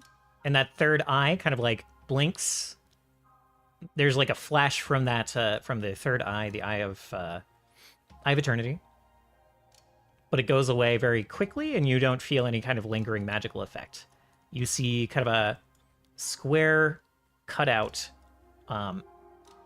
in front of these stairs that kind of like flashes a little bit and then fizzles very like subtly.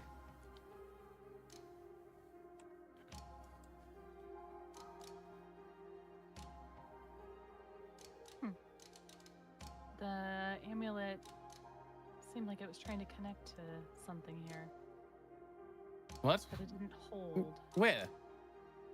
She'll point to that place on the ground. I will investigate that. Yeah, you see a cut out in the stone tile, kind of like a gap there. That looks like it. You kind of like push on it, and there's like a little bit of give. It looks like this piece kind of moves, is not naturally part of the floor. Doris will slip the amulet off her neck and see if it fits. No, there's no like indent or anything, but it does kind of like Oh. flash again and fizzle again. Turris, now you can give me a crafting check if you'd like.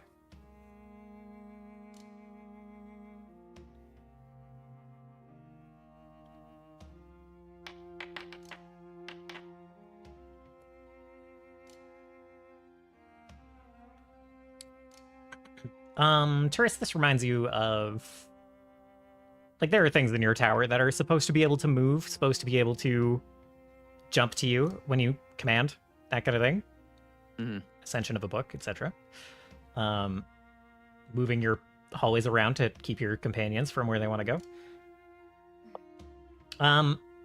It seems like this panel in the ground is trying to respond to some kind of command, but is missing the required fuel to do so, missing the power to do so. Does it look any different with my leyline glasses on? Leyline glasses are... There's a world where these kinds of glasses are made for detail work, for like making small adjustments to a bit of technology or something. These are meant a little bit more for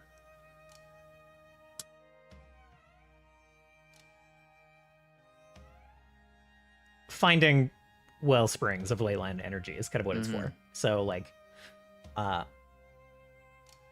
not so much good for finding oil leaks, it's good for finding like whole reservoirs of oil. You know what I mean? Yeah. Yeah. To that point, off to the east, almost straight east from you, and down, you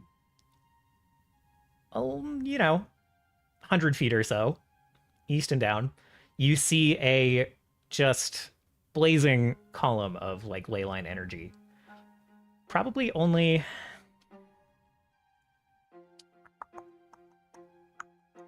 somewhere between like 150 and 300 feet away from you. Bubba. And that is making it a little difficult to see any kind of like detail anything in this room. There's a great leyline nexus somewhere very close nearby. Very, very close.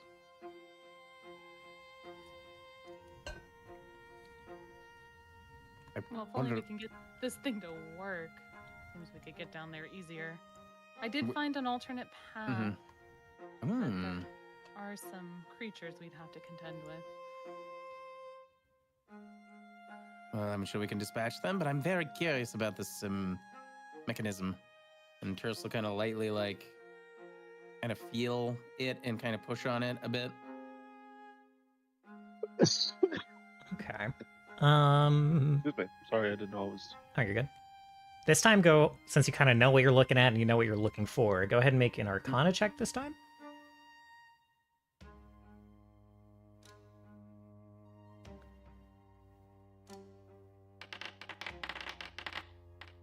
I'm gonna re-roll that. Okay.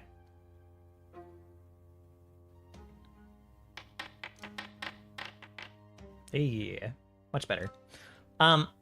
This time you like push just a little bit of your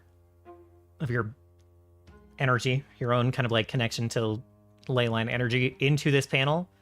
And you feel another one of those jolts, and it goes down. It's a bit of an L shape. It goes like straight down, and then it goes kind of like back this way.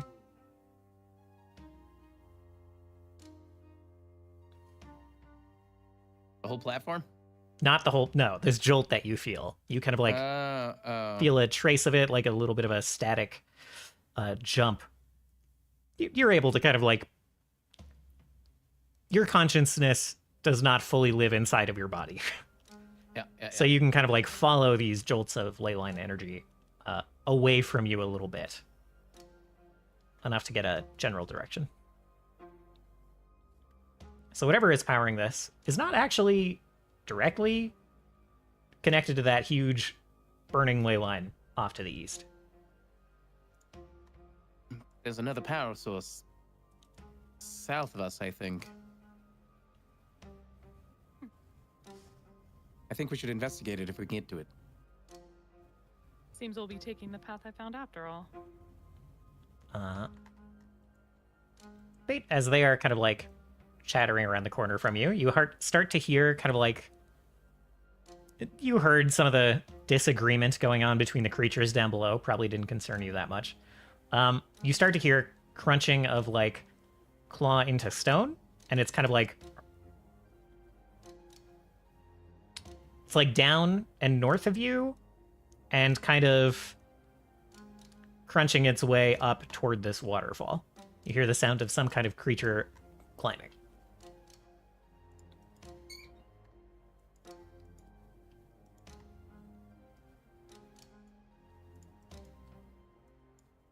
I get ready. You get ready, okay.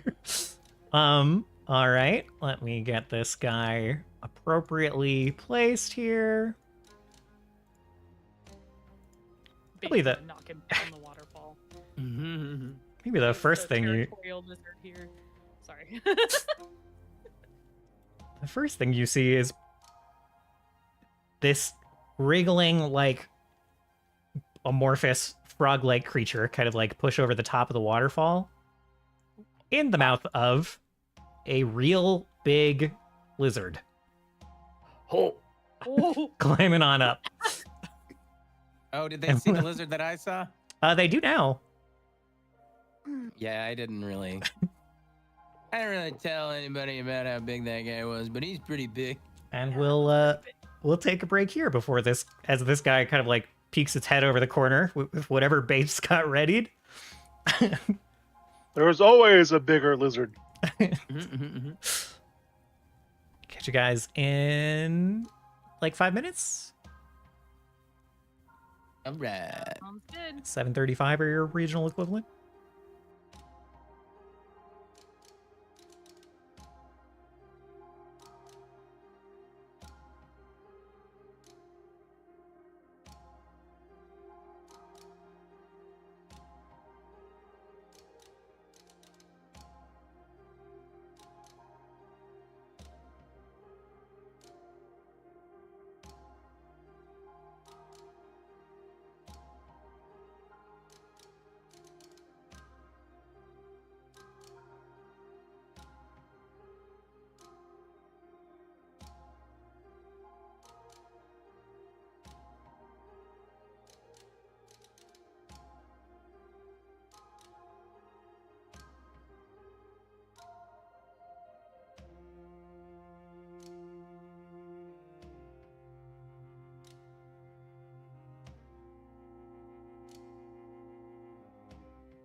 Huh.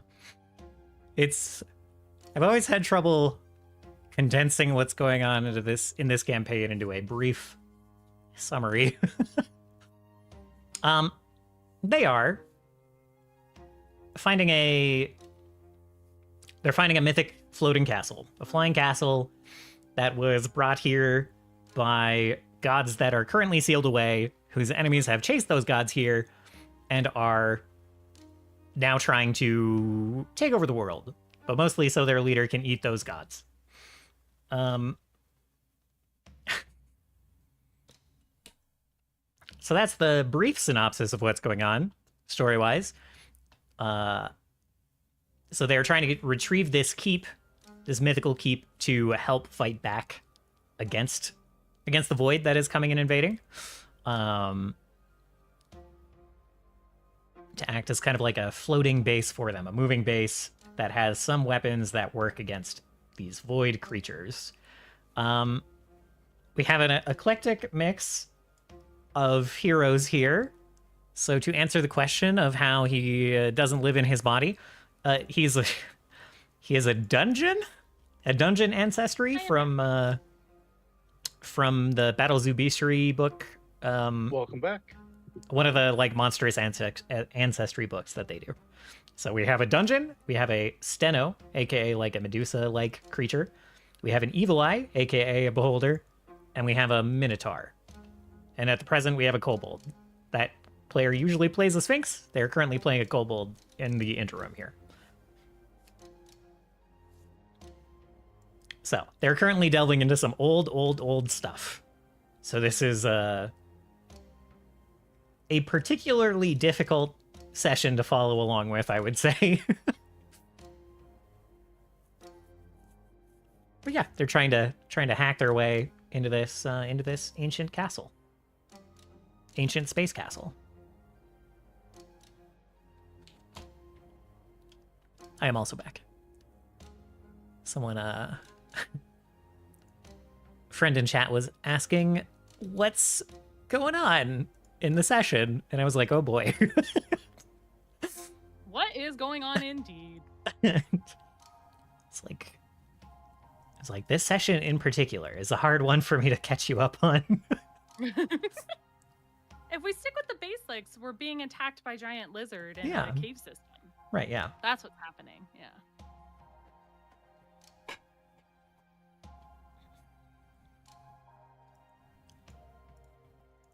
I didn't realize how big this thing was, but... I apologize. The other ones that Steris saw were smaller. Yeah, considerably smaller. That one's gigantic.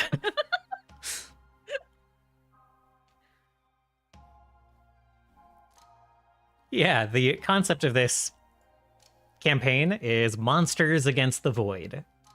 So it's like the monstrous ancestries of the world kind of, or at least a few heroes of monstrous ancestries kind of banding together. Big group of misfits saving the world. That's kind of what we're going for.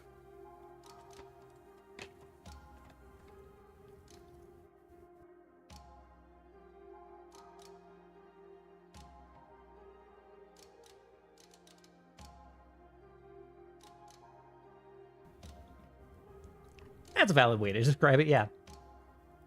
All right, let's see. I I've heard a couple people. I did not keep track. Did not keep good track of who's back. I'm Me, here. You, Mitchell, and Bill. All right, cool. And Everybody except for B. All right. Okay.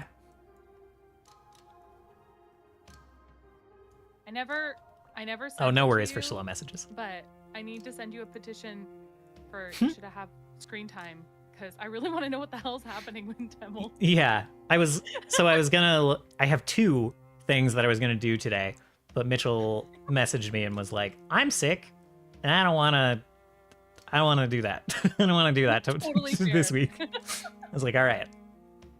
Oh, good. He petitioned himself. I could do, depending on like where it ends up in session, I could probably do one of them. But yeah. Now, when you're actively dying with a cough and a congestion, you get a pass.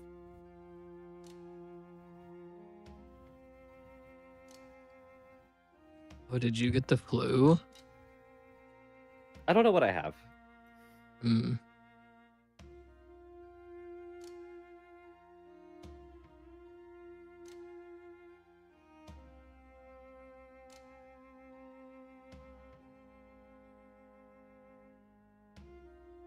I got sick with flu A like 2.5 weeks ago, and I had a really bad fever, like terrible congestion, and a really bad cough.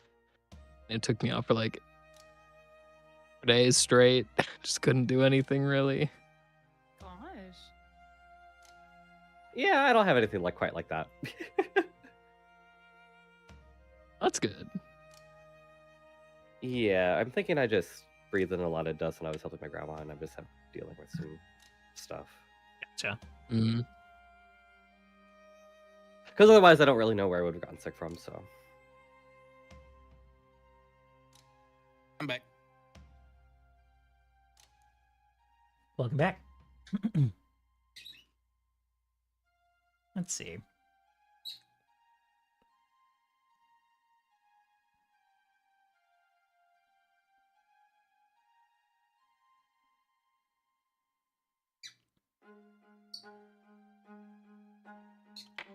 Go ahead and roll initiative if you would like.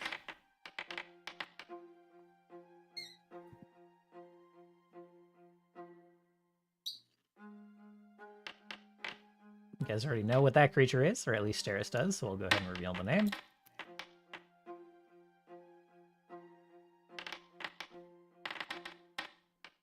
One.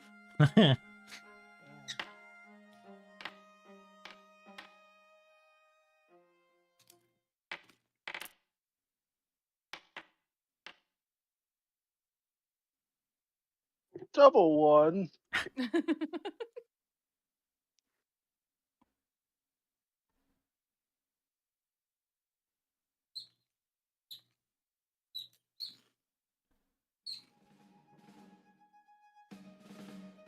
That's weird. That music wasn't loading for a sec.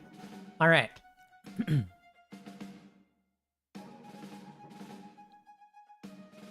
Oh, he goes first.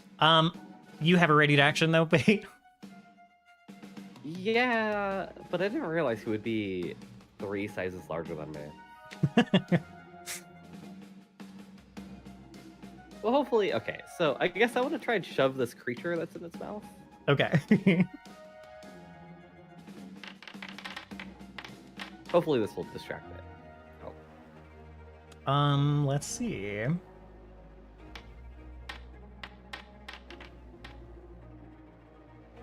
Uh-oh. Bro. It's the critical failure on prone. It replaces the There is creature that's no Or on prone critical while failure shove. for Okay. shove. All right. Oh, this is so dramatic for this monster, but that's fine. All right. So you try to like shove this thing, shove the frog thing out of this lizard's mouth, and it kind of like just turns its head away from you, just like a dog like keeping a toy away, and just like looks at you, kind of tilts its head. Let's see.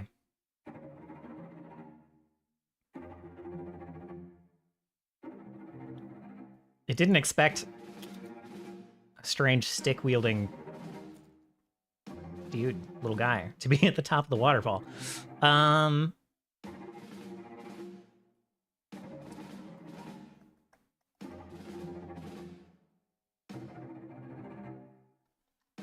not even.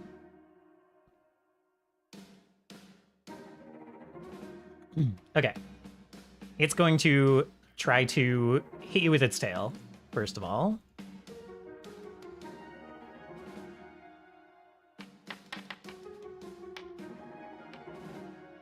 Uh-oh. A nat 20.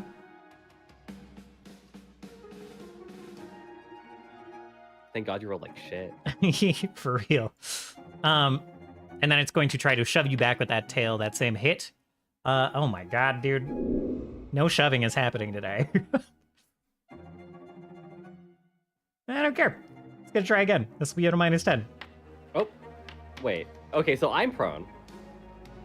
Oh, Okay. I'm prone right now. you are prone. The lizard also falls and lands prone. Okay, so it tries to shove you back. Just like fully lets go, fully slips on the waterfall. And oh my god. Yeah, for some reason the basic action macro is broken. Doesn't show the shove failure. All right, so this guy falls 60 feet into the water with like just a howl. Like go with a frog that does as well, I suppose.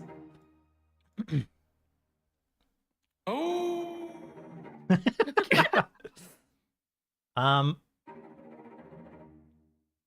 Bait saved that frog. He's now our ally.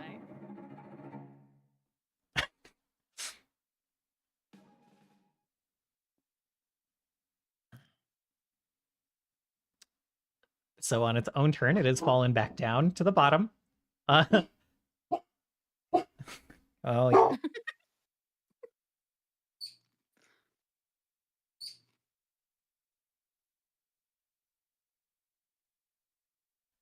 Okay, sorry. Turris, you heard kind of a confused sound and then kind of like some loud splashing and a very loud splash from around the corner. I don't know if Bait made any sounds of distress. There's probably like a, fuck.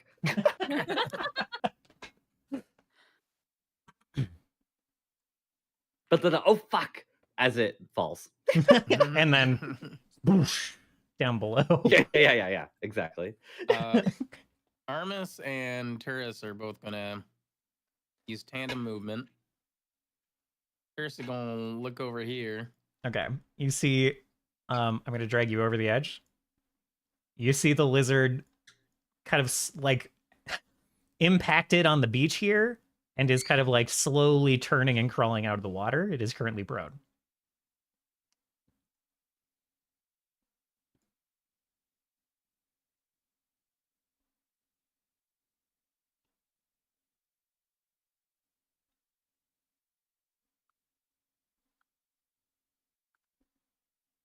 How far? Terrace has moved, or sorry, Armis has moved about 10 feet.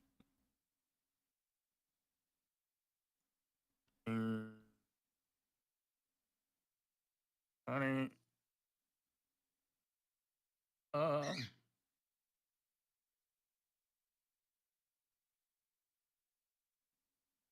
5, 30, 35.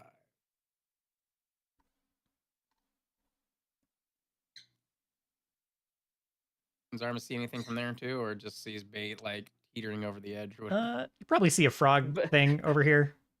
The way Bait the is levels kind of belly work. down on the What's that? floor.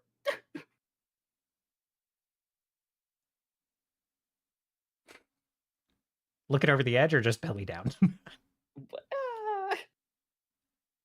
I'm probably looking over the edge because I'm like, I was here waiting for the lizard. Yeah. So, and I fell prone. Okay. So yeah, Armis sees a kind of frog thing pop its head out of the water over here Mm-hmm. and start swimming south.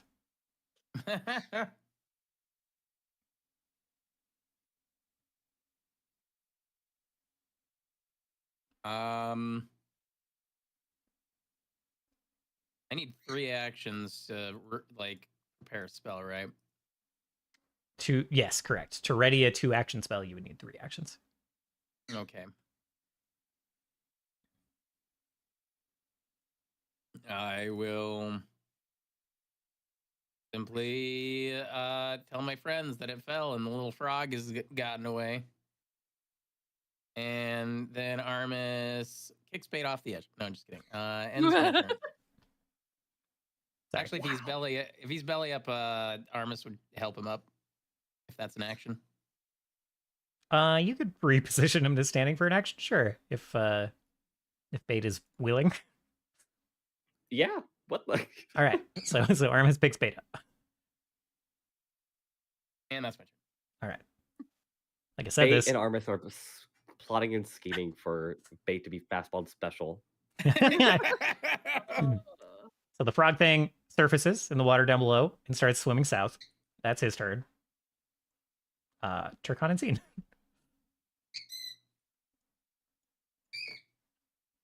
You heard all the same stuff Turris heard a moment before. A series of sounds from Bait and words from Bait, and then a loud splash.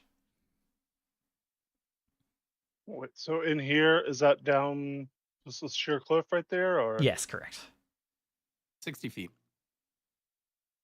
Actually, all of it's 60 feet. Yeah. I'll position myself right here. All right. And so you can see it. I'm going to tip you over the edge a little. That's the lizard that came up and almost ate Bait. It's a little fuzzy. A little fuzzy, yeah. It's If because he's... if you just click out, you should be able to see him a bit better. Oh yeah.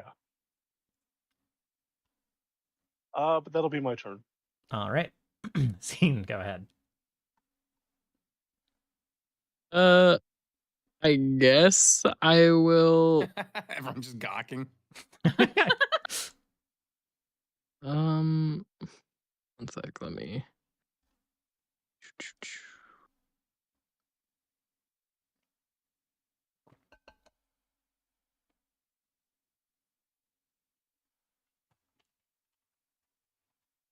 Ah, that's fine.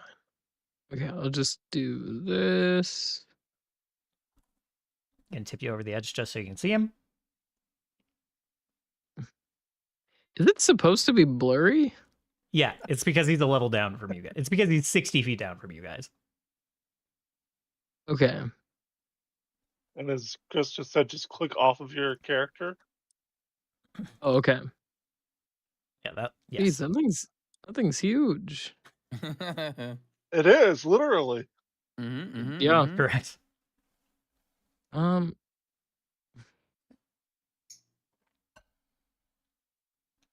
Okay. How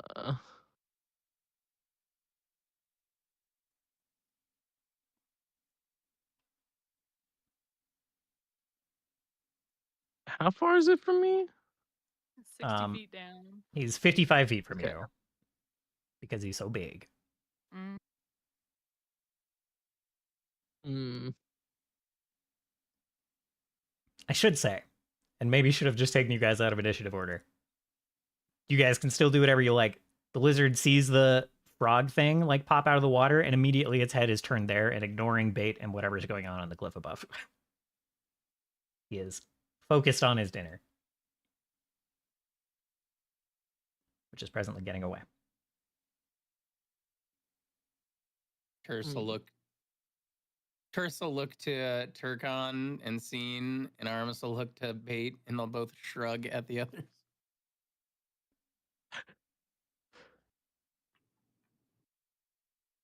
Bait is just, if you can see what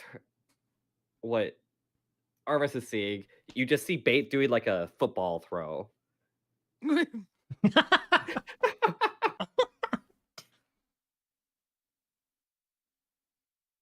Armis will look at Bait, like point at Bait, and point at the reptile.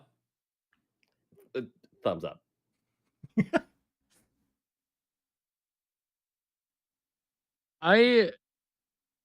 Oh my god. Okay, I guess I'm gonna just do a level 1 force barrage. Okay. All right. Just to get the shard storm going. Got it.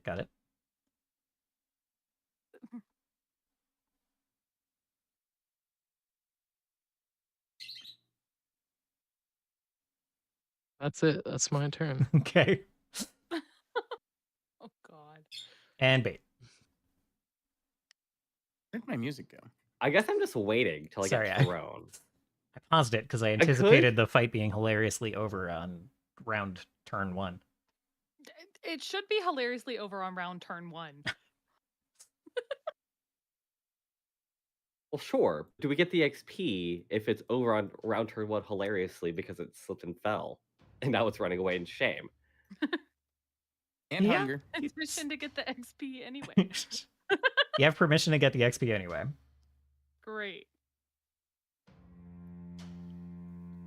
Oh, If Bait's so I guess waiting to be thrown, then Stairs will speak up that these creatures seem to be distracted. We should go around.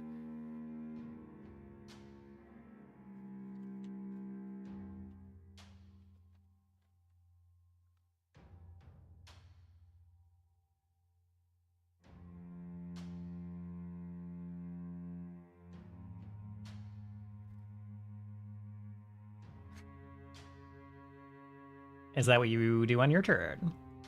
Yes. Okay. I'll start walking towards the path I found. All right. Beckoning my party to follow.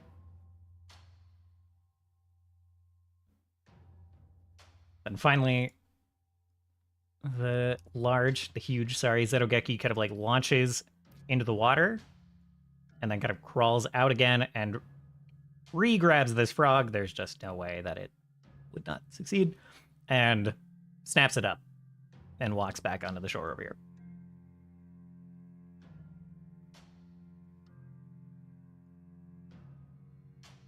And I'll let you Does guys Bait look, tell me if we're out of initiative order.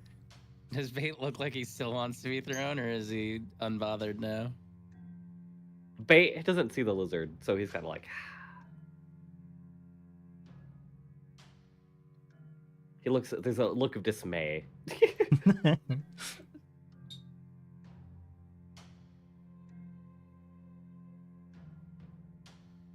If Bait doesn't seem like he still wants to be thrown, then Armus is not going to throw. Does Armus see the lizard? No, he's kind of under the overhang now. It's hard for anyone to see him anymore. It's not where he went. He's like down that way. Armus will just kind of shrug in solemn support of Bait. I don't know why my camera can see the lizard, but that's fine. All right, an encounter. Good job. Yay!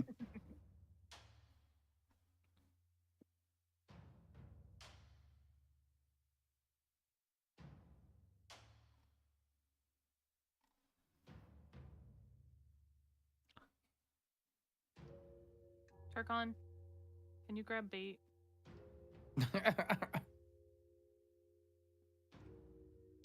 Grabs bait. Whee! Now careful. There's a smaller one of those creatures around this bend. I'll have Armus kind of go ahead of everyone.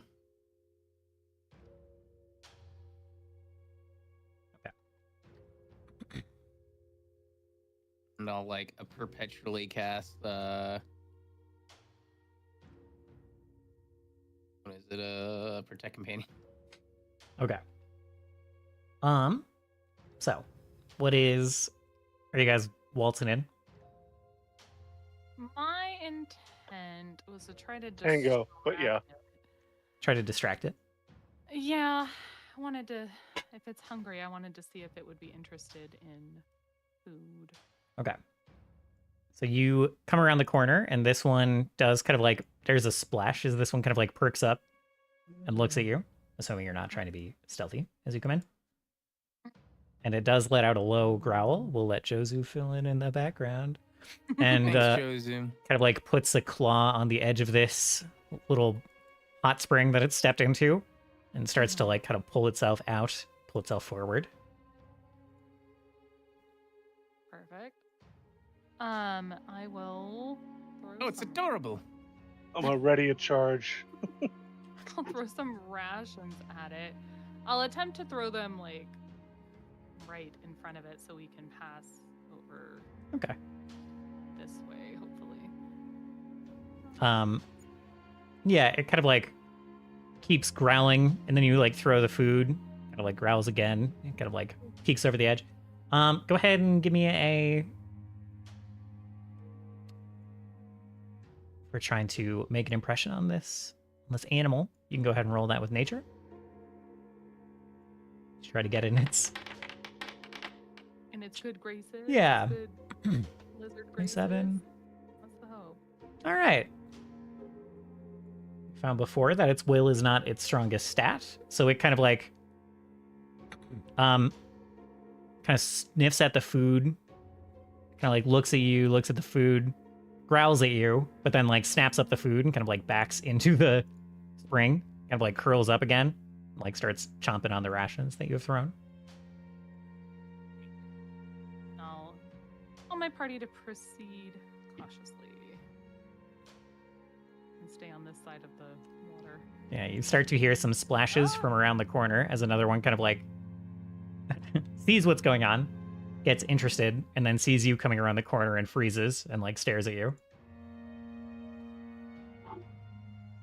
I'll do the same thing, perhaps trying to lead it this way. Okay.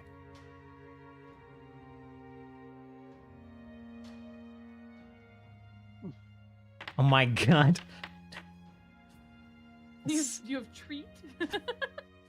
I'm giving him treats. Excellent. Excellent nature check. And this one had a bit of a circumstance bonus since you already helped out its friend, and this one kind of like splashes this way very quickly and like slides into that that pool of water where the rations landed and like scoops it up into its mouth and kind of like tosses it into the air, snaps it up again. Interesting. Does this lead? Are these like tiered pools going up? Yes, these You are have to go to the slide. these are heading upward a little bit. Are they leading somewhere upward? I guess I can give you a perception check. Yeah, you guys have a little time to search the room if you would like before these guys get impatient with you. Okay.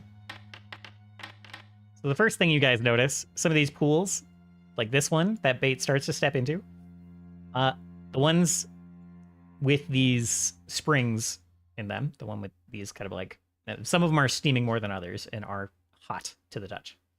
And will burn you if you try to step through them. I'm actually being held aloft by turtles. Right. Excellent. And I'm stepping on the actual like, dirt in between the water pools as much Okay, as possible. Just give me it'll be an acrobatics check to balance. You want that secret or just It can be out in the open.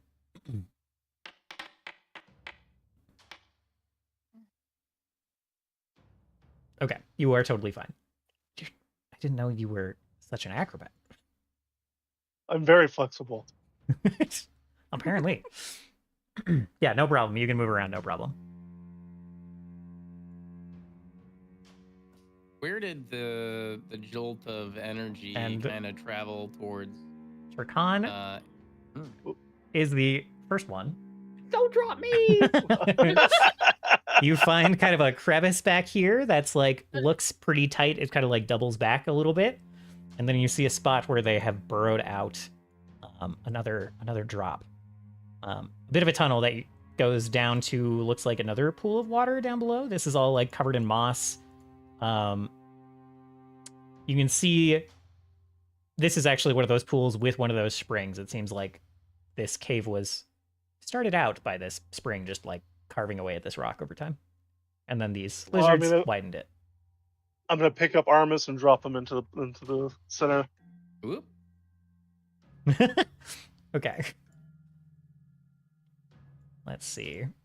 Armis, I am not actually dropping you 80 feet. That's just what it's got to be to get you down. Oop. Hold on. Stand by. Stand by. Stand by. There we go.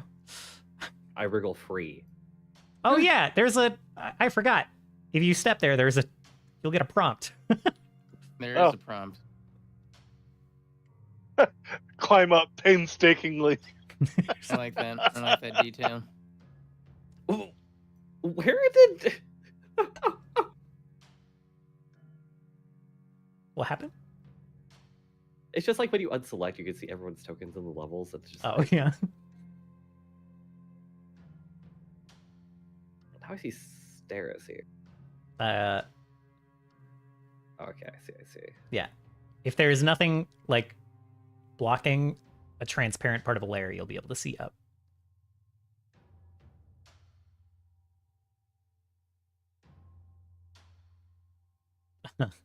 Having trouble up there, scene?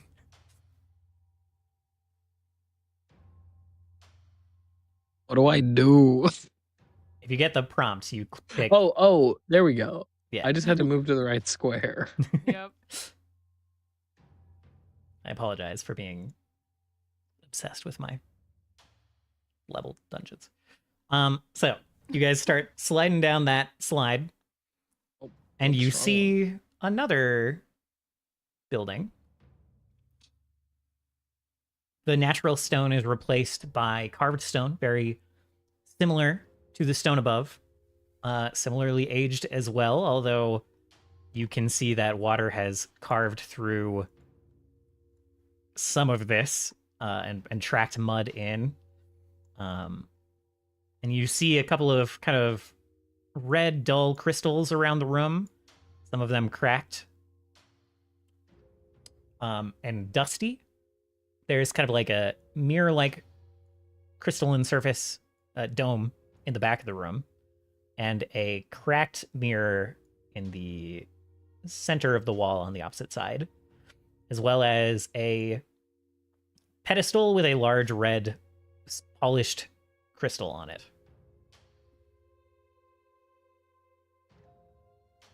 As well as kind of a tarp-covered shape in the corner of the room, with kind of a bar. There's like a metal device kind of hanging over this tarp-covered shape, and with a kind of a extension going down and like through this cloth, through this canvas.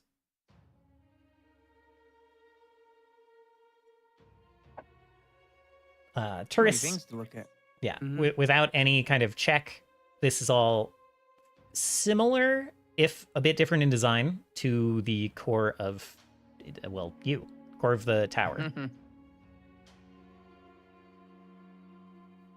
Oh, this is quite novel indeed.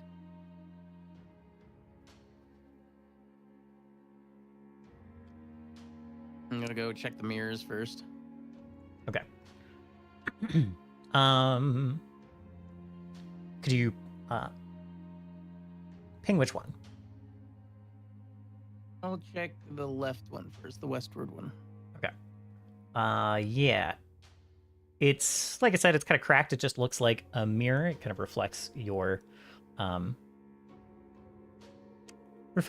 visage in it just fine. Although it is kind of a low light in here. Reflects the light of your torch and everything.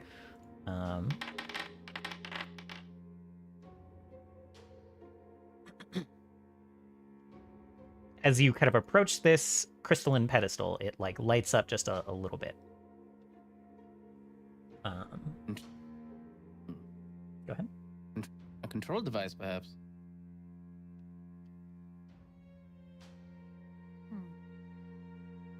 I will place my hand on the crystal. Okay. I was gonna see if it reacted to anyone else, but you just do your thing, Turris. This kind of crystalline thing in the back, like flashes a couple of times and lights up and shoots kind of a beam of light onto this cracked mirror.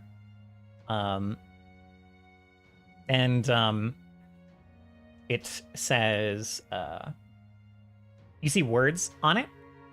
Your reflection is replaced with words. that say in Utopian, which you speak now, I believe. Mm-hmm. They just say,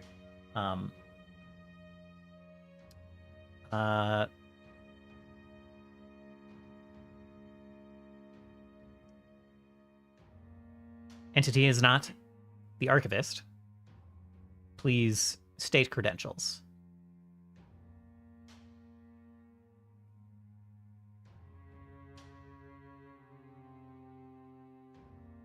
Does the archivist ring any bells in terms of the 4 follower like designations that I've heard before? I apologize. It would not have said the archivist. It would have said you are not archivist. Please state credentials. And archivist is like a kind of. I've been talking with the Robros, I'm gonna call them, and some of the stuff they've been doing, like archivist could be like a rank or something like that, like a title of, like what is it, access level to a lot of their automated like entities and systems and whatnot. It is capitalized. It's reasonable to assume that it's some kind of like one of their title names, like Envoy or like Sentry. Right.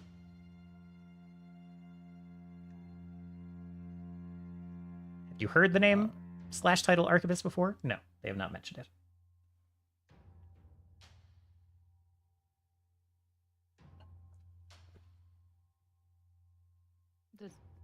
Do you have credentials, Taurus? I guess state them and see what happens.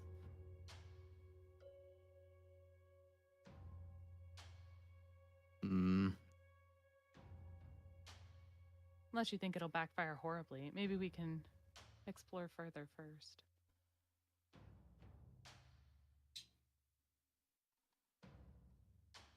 Nothing ventured, nothing gained, eh? I'm gonna try. What did I say to the robots that one time? Because it worked kind of with them. You'd be saying a lot of stuff. I don't remember it all.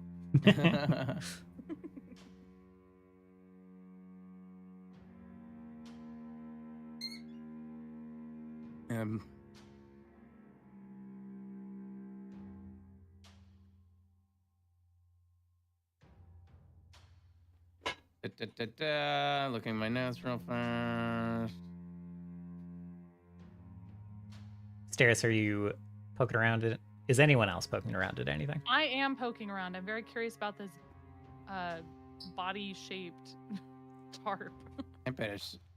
Do you lift the canvas, or are you? Absolutely, I will. All right. From this angle, you lift the canvas and you see some kind of a some bronze metallic feet. Boots, more like. Great. It's being like held to the ground by this mechanism here?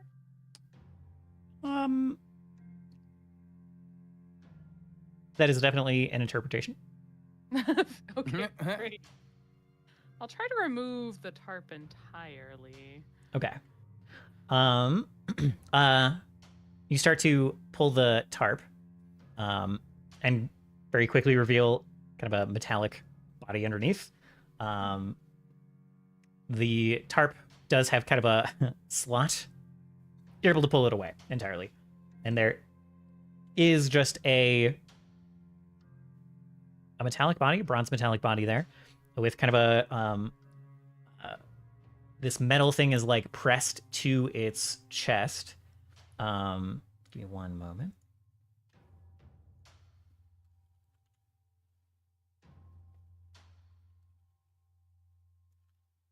I'm not gonna write the right name. Gosh darn it. Yeah, this metal piece is like pressed to its chest. From the wall? Yeah, yeah. I'm gonna take a look over him. Does he look like he has any battle damage, or can he be removed from the wall?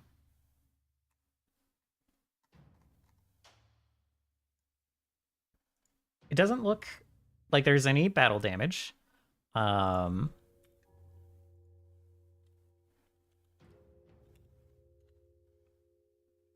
other than this metal thing pressing down on its chest. It does not appear to be stuck to the wall in any way. No. I'm just gonna put a hand on his shoulder and kind of see if I can sense any energy inside him or in the wall connected to him. Yes. Let's see. Go ahead and make a crafting check, I suppose. All right. As he does this, he's kind of look at Steris and the others and say, when I entered this place initially in the mountain, when we entered, I felt something, a tinge of something. I had hoped maybe it was something like me here, but now I'm wagering that I might be able to sense the energies of this place. And where's my crafting?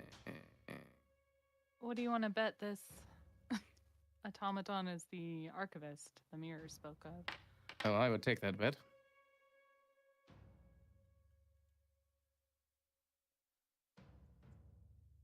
All right. You definitely feel a bit of energy in this thing. It is alive as far as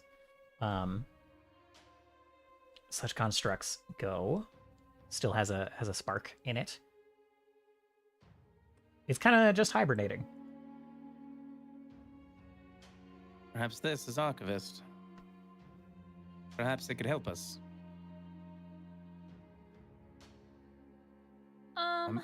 Can I try to mess with the mechanism attached to it? See if I can pull at... Well, I'll look at it first, actually. Okay. Maybe there's some kind of mechanism. I don't have to yank it. You're not sure outside of yanking how it would come undone. Right, yanking it is. All right. Can I try to maybe give this guy a little spark of energy? Sure. All right, I'll place my hand, on his chest near the arm and kind of give him a little jolt All right. of lay energy. You give it a little jolt. Stairs, go ahead and give an athletics check as well. With our powers combined. Oh! Oh. Oh! You the robot's body kind of like lifts up a good like inch or two as you pull on this, and then the plug comes undone exactly as Turris is like sending this spark into it, and this kind of blue jolt kind of goes like through its chest plate and then like up through its neck and over its kind of faceplate, and you hear like a kind of sound, and then it like lifts up very immediately, very abruptly goes into like a sitting upright motion. And it kind of like and gives us turkey dinner. spins its head around. First to Turris and then to you, Steris. And then there's like a brief pause, and it's like, I am Archivist.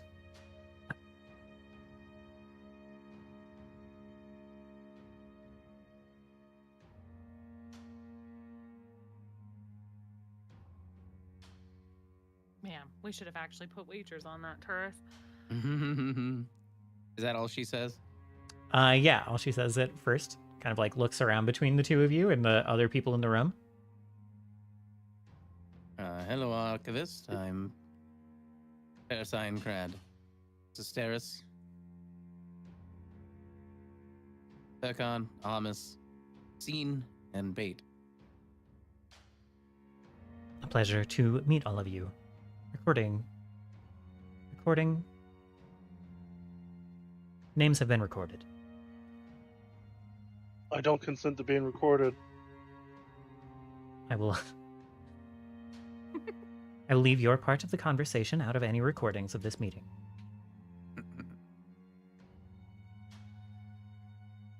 Envoy sent us. Kind of like looks back. Envoy. Under what circumstances?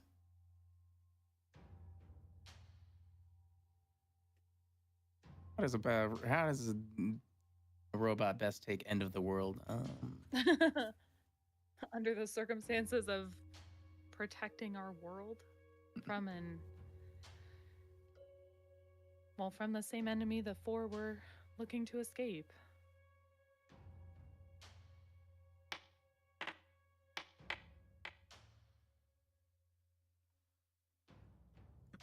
Go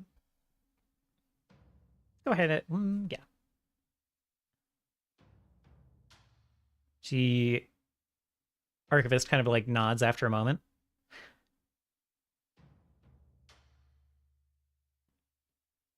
Well, that sounds rather dire. If Envoy sent you, it would be my pleasure to assist in any way that I can.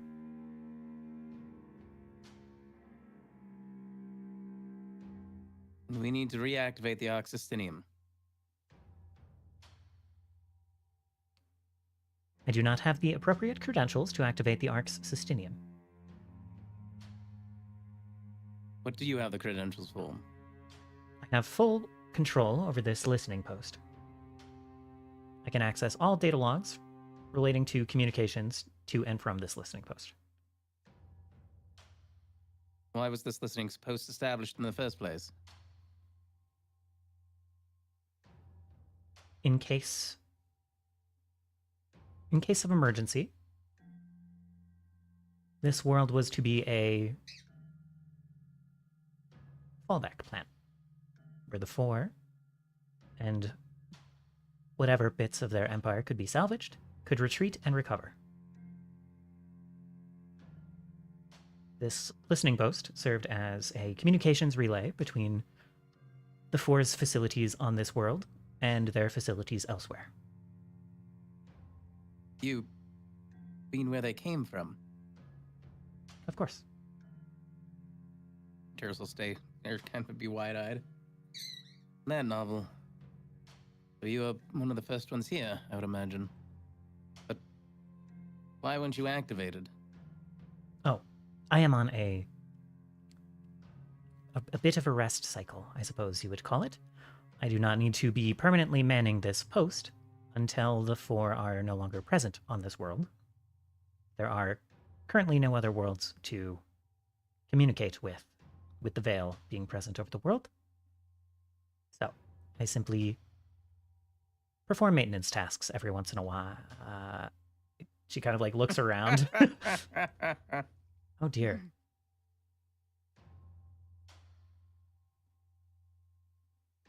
A bit late for that, huh? It seems there is a significant amount of catching up to do.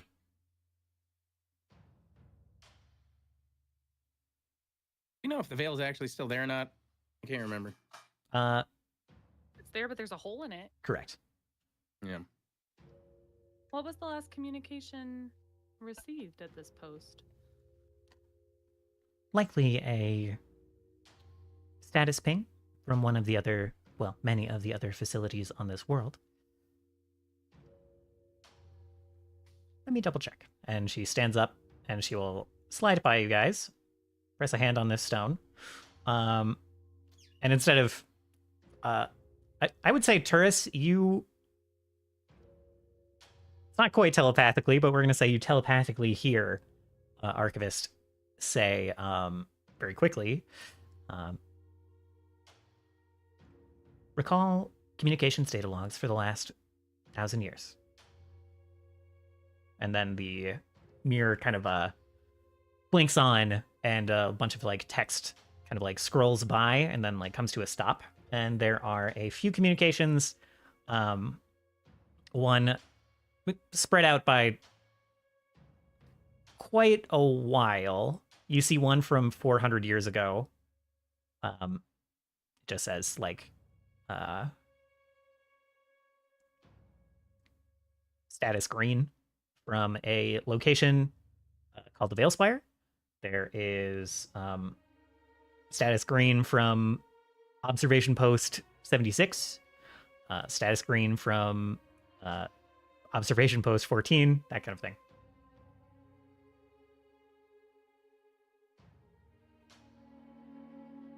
A few lines of that split up by, each ping is split up by at least 50 or 60 years, and you don't see any of these locations repeated. It's very very spread out in general.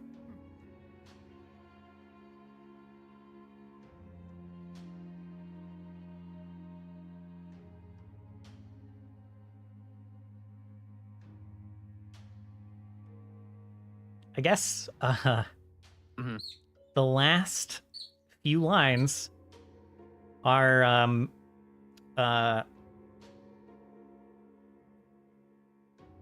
Veil Anchor 9 emergency, and then Veil Anchor 9 lost contact, and then Veil Anchor 6 emergency, Veil Anchor 6 lost contact.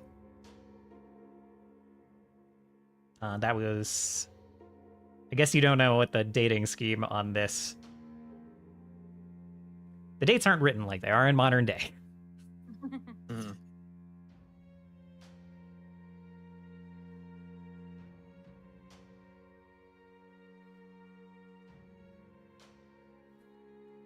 So she sees those, and she's like, oh dear. It seems you were correct about the level of emergency present. Indeed. We're actively being invaded. The veil is compromised.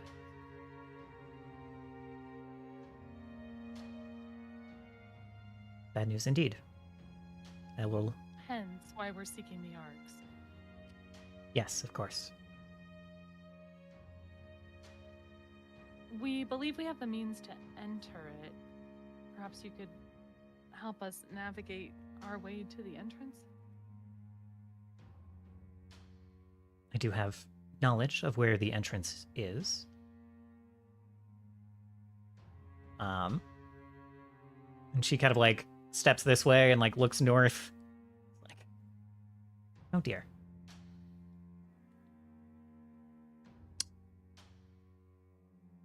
Well, there used to be a stairway through there, and she points toward this kind of like crack in the wall in the north.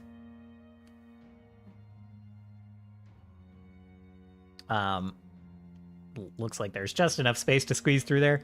It's like there used to be a stairway through there that would lead up to the level above, and there was a console that could be used by those with the appropriate.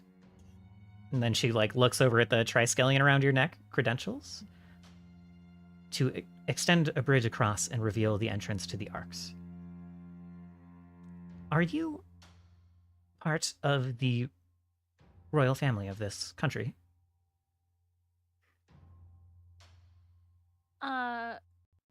You could say I'm closely acquainted with them. Like looks down, nods. Very well.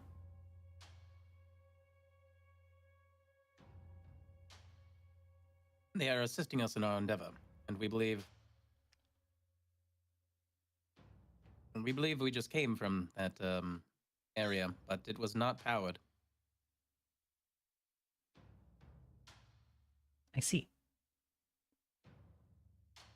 And then she'll approach this console again. Kind of place her hand on it. I am able to return power to that console. It seems this explains my own low energy stores. It seems something is diverting power from the local ley line stream. But there is enough power here to activate that console again.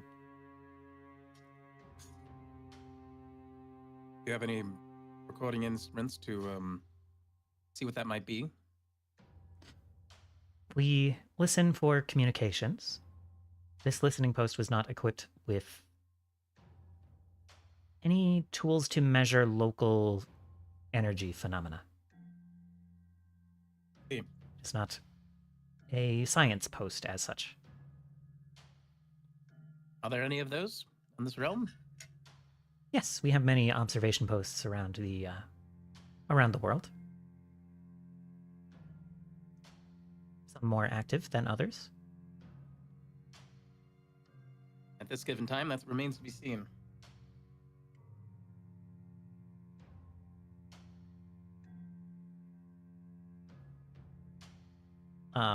She kind of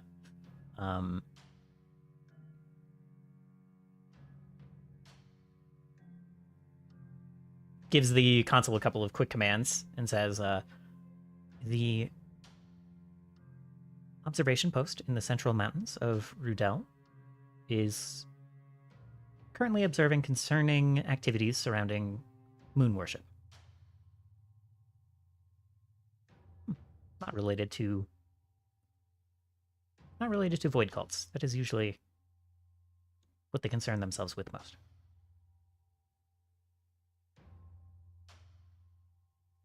Concerning... How so?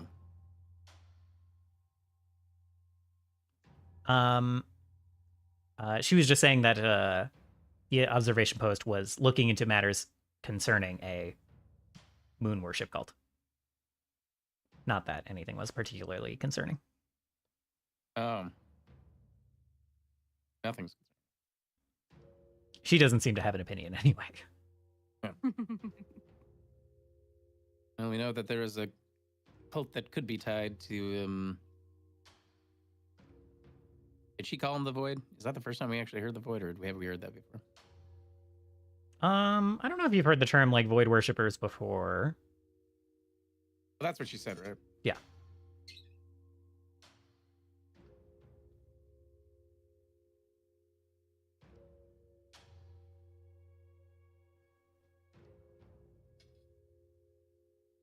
Well, we know things to be off with the moon. The way those moonflowers seemingly came from them, plus the song both seen and Tribert himself heard. Something we can look into. After we handle the Arx. Does sound like a good matter to investigate. I will restore power to the console you mentioned. Excellent. That'll make it much easier for us to navigate. Are there any other consoles or installations like this in this mountain? In this mountain? Not that I am aware of. If What they about are, the labyrinth? just kind of like moves her hand over the crystal. It's like, I do have records of the labyrinth. You would not consider that an installation so much. It is a defense. One might consider it part of this installation, but there are no vital systems that it relies on this station for, or that this station relies on the labyrinth for. Right. I guess I should ask, are there any other defenses we should be worried about?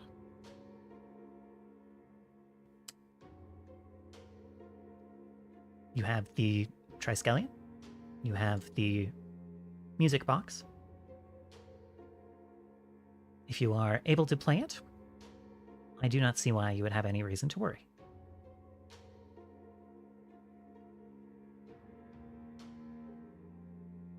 Actually, no, we got the music box. She can sense it. She did. I think she said it as kind of a question.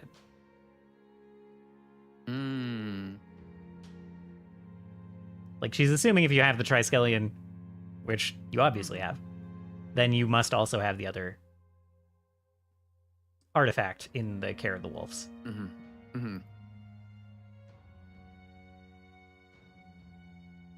There's will simply nod.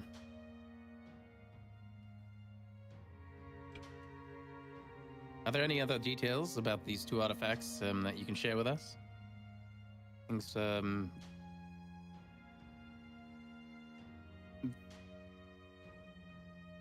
sometimes using them is a little obscure.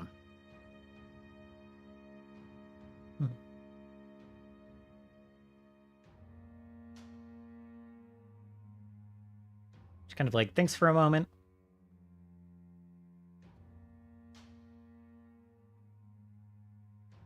If you have the gifts necessary, then the methods to proceed should reveal themselves.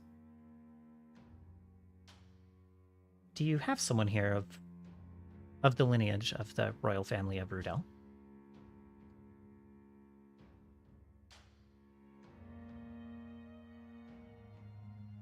Bonk. That would be a no. Ah. We are representatives. You may struggle with the music box in that case. We think we found a way around that. I think my companion here was simply hoping for more information than there exists. I see. You should expect, if you fail to play the music box appropriately, some resistance may arise. It is information useful to have. Thank you. Luckily, Archivist we not. have a world-class musician with us who won't fumble his performance. Scene will look over at the at Archivist and just give a thumbs up. Archivist kind of tilts their head, kind of like looks down to their own hand, lifts it up, and like moves their thumb into the thumbs up position, and then like looks back to you.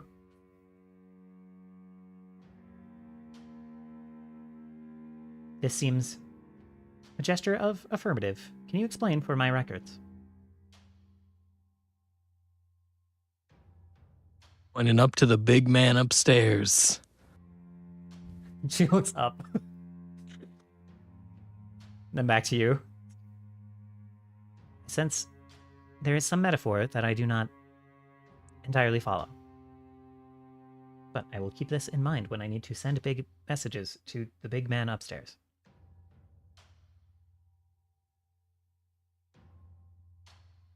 Puts her thumb down. It looks like you can teach an old dog new tricks. Very well. Shall we proceed then? Say again. Very well. Shall we proceed then? She Yes. turns back and brushes her hand across the crystal one more time. And there's kind of a flicker of the screen and the projector behind you. And kind of like it gets dimmer in here for sure. She kind of like looks around, looks to the screen that's kind of like flickering. It's like, while the console is powered on, and while this interruption of leyline flow is occurring, we may not be able to receive and relay messages. Might behoove us while we're here to figure out what's sapping the ley line. Know how to access where it's located. It has been a number of years since I have left this chamber. I am not sure of the easiest way to access where the ley line is drawn to the arcs.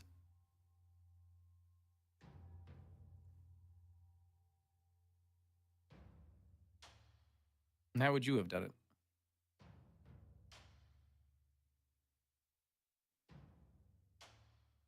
She kind of thinks for a moment. It's like, I would not have. I do not have the skills necessary to engineer ley lines in such a way. The connection point was buried underground. But that was 12,373 years ago.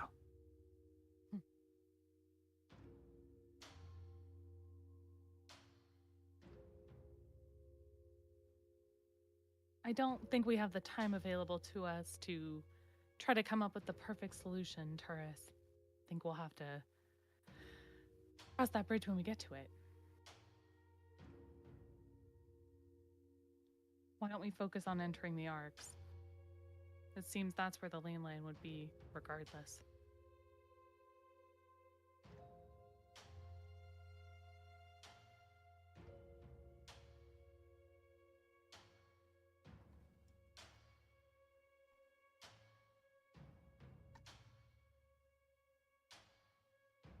Very well. If I can be of any more assistance, please let me know. If you successfully power on and take control of the Arx, you will be able to contact me from there. Well, you should look forward to our message. I will. All right. Let's leave archivists to their tending. They've been asleep for far too long. Indeed.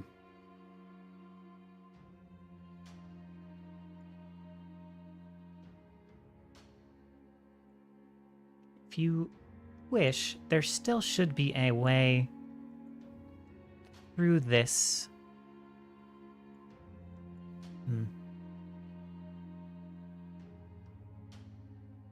If you wish, it may be a little tight for your... And she looks at Turkon. Larger companion.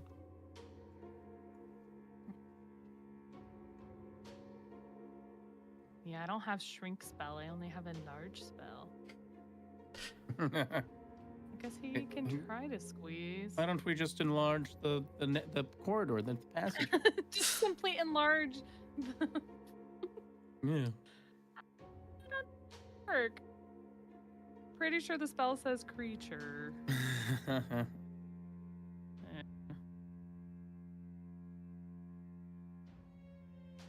just What do you get rid think, of... buddy? You want to try to squeeze through there? I guess.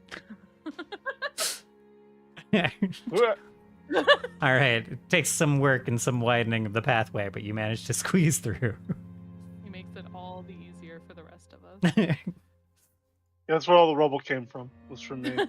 Yeah. There is a path upward, although it ends at a bit of a wall. That you guys have to work to clear some more rubble. There's a little bit of rubble clearing with this direction, but Right. Before we step out of the room entirely, I'm just gonna quickly ask yes or no if she knows about the staircase that leads here and why the top level would be walled off. that stairway used to lead to this listening post. Such a listening post does not require entirely robust defenses. When the Arx was placed here, the Four decided that the resting place of the Arx needed to be somewhat more obfuscated and protected. So, the easy way, as it were, was blocked.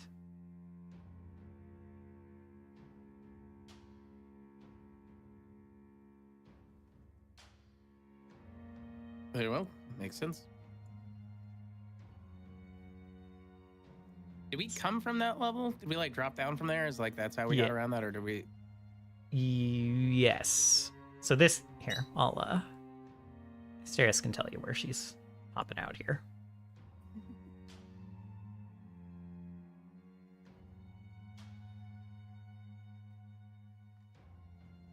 Wait, we could have just gone this way the whole time. It was blocked off. It was blocked off. But I was moving rubble while you were yakking. The answer is yes. It was an option. Oh. Turkon, you peek over this kind of crumbled section of stairway and see the lizard the other... Sorry, I thought that's the way everybody went. I didn't see where they actually went off. They went off to the left. But yeah, you can see the Zetogeki chomping down on a little bit of a snack down there. I want one of the baby ones.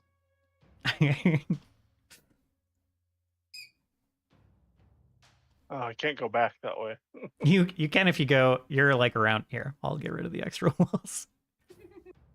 On the off chance another NPC that I like rolls a 1, I'm gonna let her know too that there are a bunch of reptiles that Could chomp Oh. on her if she leaves the room. Oh. Turkon, you've fallen into the void. Face into the wall. I'm gonna get you back.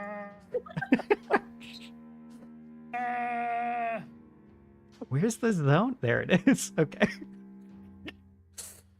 Oh my god. Breaking the laws of physics over here. You went on a whole separate adventure just now. Turkon's gotten a burrow speed. Created the 5th dimension. All right. Now, Steris, when you walk in with that amulet, a pedestal kind of like clicks up from the floor and starts to rise up, and up and up and up, and goes all the way to the ceiling. And there is just a, like, kind of right between you and Turris, there is just a tall, like, obelisk rising to the ceiling with text on it.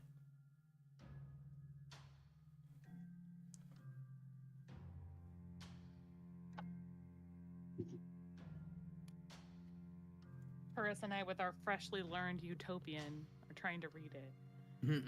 You start to read it in Utopian, and it is in Utopian, but multiple dialects of it, all the way up to Modern Common, and like several other kind of adjacent languages. There's a bit of like Modern Sorosan, a bit of like Modern Rudelian, but you realize you're able to read all of it. The Triskelion, the Eye of Eternity, is allowing everyone to read every different kind of dialect and language on this stone with the knowledge gained through eternity. And as you are reading this, I think you realize that you're kind of like instinctively reading it out loud. And as you do, kind of a blue glow appears kind of beyond what was once a sheer cliff. Whoa! This lock is out of reach. The lock is out of reach, but it's open. It's unlocked. Yeah.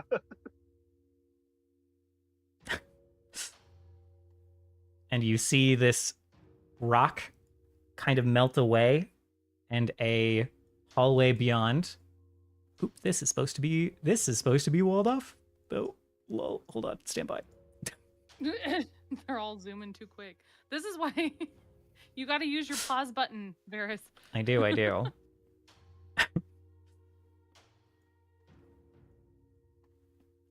And then beyond, there is a wall with just a square cubic indent in it.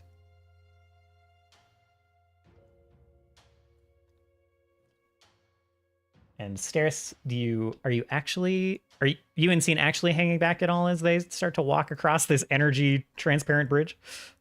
I feel like they're running across it without any reverence, and Steris is like taking it in. You know, I wanted to run across because I didn't trust it. God's like, don't look down. So then you start to see out from behind them, these kind of ghostly manifestations start to float.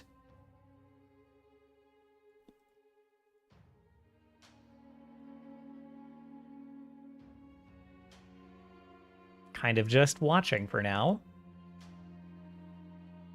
Okay, Scene. I fear that's the retaliation we were warned about if you mess up.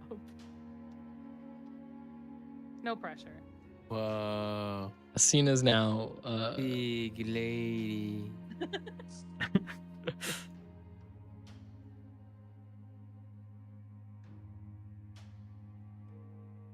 We find Turris's type finally.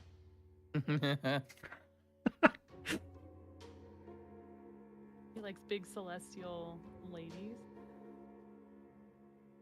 That tracks.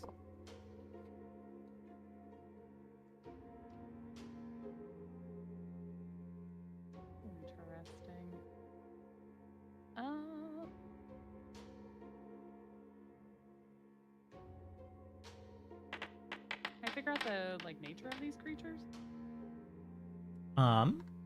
Beings? Yeah, I want to do that too, actually.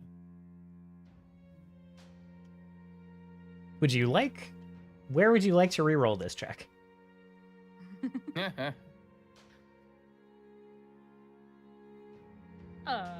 Where? Yeah, like, is there any particular? Oh, like what threshold of number would I Yeah. like to re-roll? Oh, okay. If I rolled less than a 10. All right. Oh, You'll Try. free. I'll use my hero point. Should I use Arcana or Society to try to see what these things are?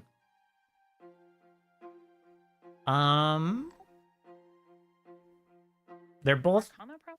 gonna serve you about as well. Yeah.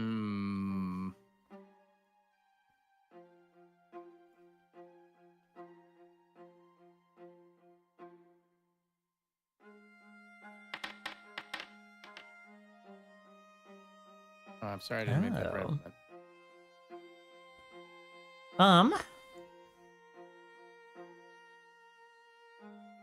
These are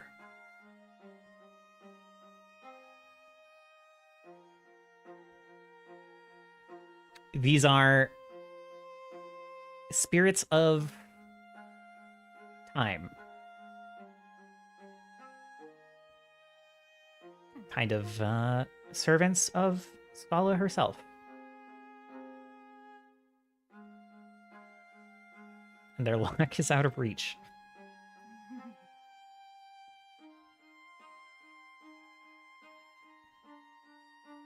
What would you like to know about them? You have one question about their stat block. I guess the most important question is weak as save, right, guys? Just in case. Or maybe her special ability? What do you guys think? Those are always the two I ask. I'd like to know the resistances. Oh, yeah. Take a pick. I'm gonna go for special ability because I want to know how they can screw me over if they activate. They have a couple of being a creature made of a time anomaly. Their presence here is like tenuous and allowed by like raw magical power. And breaking down a time anomaly will have some violent results, as they will be swallowed into a singularity upon being defeated. And they have a couple of other abilities around similar tears in the space-time continuum.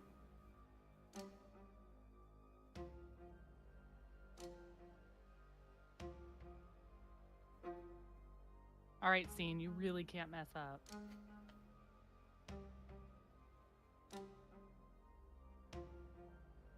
I will try my best. Okay. As you turn and start like walking toward the totally smooth black stone wall with just this cubic indent in it, you start hearing voices from behind you, just these whispers saying like,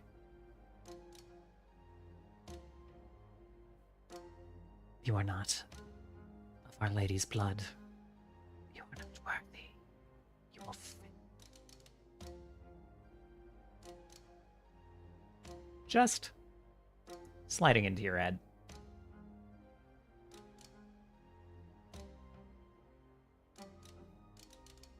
Scene hears that, or Yes, Steris? Seeing you in particular Okay. hear that.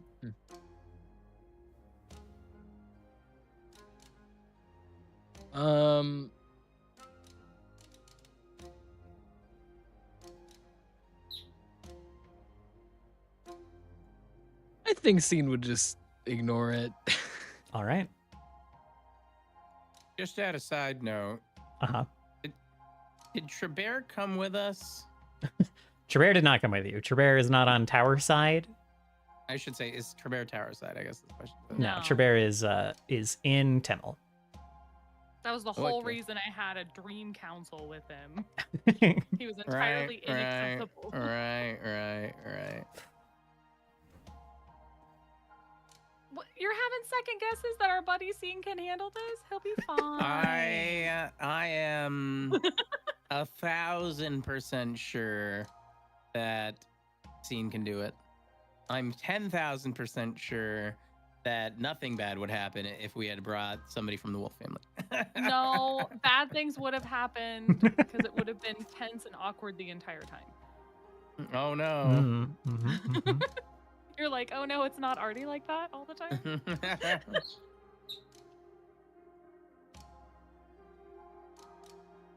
All right. Scene, what would you like to do? I'm gonna like put Turris is gonna put his like hands on Scene's what would be shoulders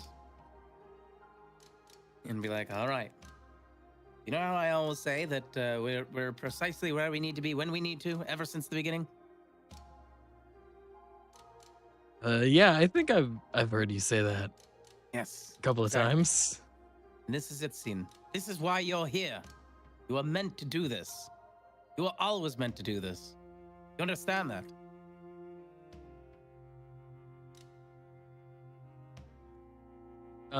Scene will like slowly nod. I mean, I don't know how much I believe that, but hey, I have. And Scene will like look around and count the number of people and or just like individuals surrounding him. I have like 4 people counting on me, so I probably can't screw this up. You will not screw this up. I know you won't. Don't worry, That's- that guy's got your back. Gives him a thumbs up. Before you absolutely don't screw this up, we should get the mechanism Luca worked so hard on. I forgot. yeah, I thought we need either Scene or the mechanism, not both. Like, does both like multiplier chances of success, or The machine lowers the DC for whoever is attempting. I am drawing a door. Good man. Now we'll We just have, sit like, here in a- anticipation for an hour. I was gonna Well, say, do we have a time limit? that we- 2 minutes goes by. If a couple of minutes go by, they start to kind of close in closer and say,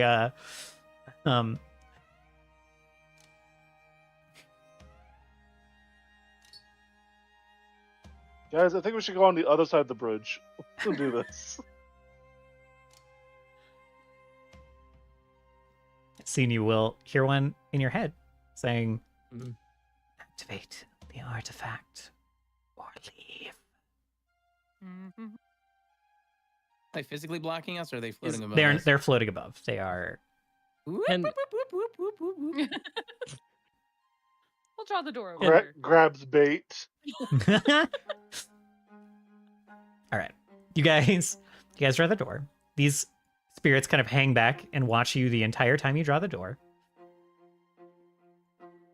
You get the machine, bring it back, and you can set it up over by the cube.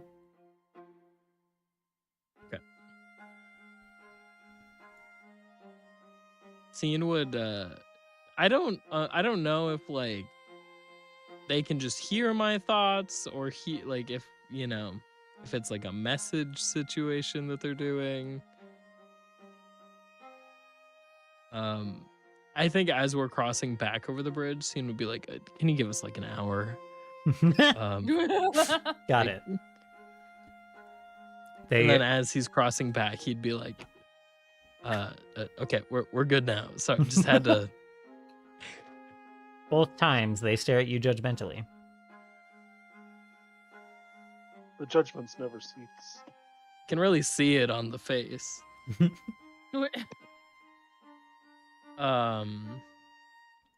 Okay. Yeah, so we would get the machine set up, and I think Scene would take a few deep breaths and then start to try and use the machine to open the box. Need All right. 4 performance rolls. 5. 5 is the total. For the record. Okay. If it comes down to it, playing one side of the music box is one action, and you need to play all 5 sides within 3 turns. If it comes down to it. All 5 sides within 3 turns. Yes. Hey, side note, I don't know where Armus is. Side note. I'm not totally sure. Not totally sure where Armus got to. I will. Well, we dropped him down that one hole, and I haven't seen him since. I know where he is. I found him. Oh, there he is. I see. Comes clanking across the bridge. Clang, clang, clang. Hey, what's up, guys? He's like super fuzzy. Shouldn't be Oh now. my god. Yeah. No, he's still fuzzy for me. Oh, that's weird. It's fine for me. I had to click. I had to click off and then click back on. Oh. He Maybe was it's on for the my lower phasing floor. through the wall. That could be. That could be. All right. Although really, Armus is clanking. When he gets to the energy part of the bridge, turns into more of a womp, womp, womp. Womp, womp, womp. Yeah, exactly. All right, scene. Ready to... I swear I have a few things that give me bonuses to performance. Mhm. Remember that it's a harder DC every time. Yup. Like each side. Would I be able to assist at all if I monitor the machine itself and ensure that it's working? Yeah, absolutely. All right, I'm going to do that. Okay. Give me let's see. 5 aid checks with crafting. Unless Luca wants to do it himself. I guess when I draw the door, I would ask if he wanted to be the one to do it. But if not, I'm sure he'd give me the rundown, or he had been giving me the rundown of how to use it. Yes. He'd been giving you the rundown. I think he initially is like, oh yeah, sure. And then peeks his head out and sees the spirits, and he's like, on second thought, I have complete confidence in you all.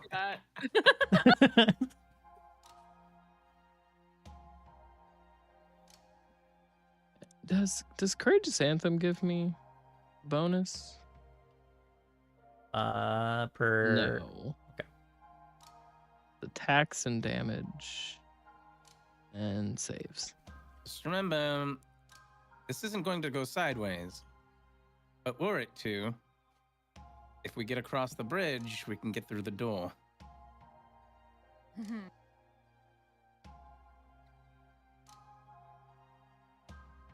Sounds like a plan.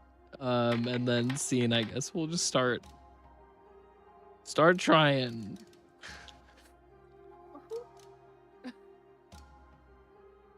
What, what are you palming?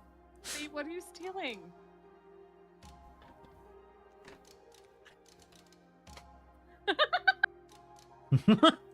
Okay.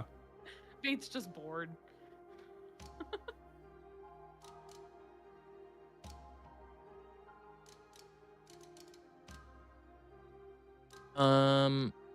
You need me to make these hidden. First, I would like Turris's aid check with crafting. We can just do one actually for Turris. Okay.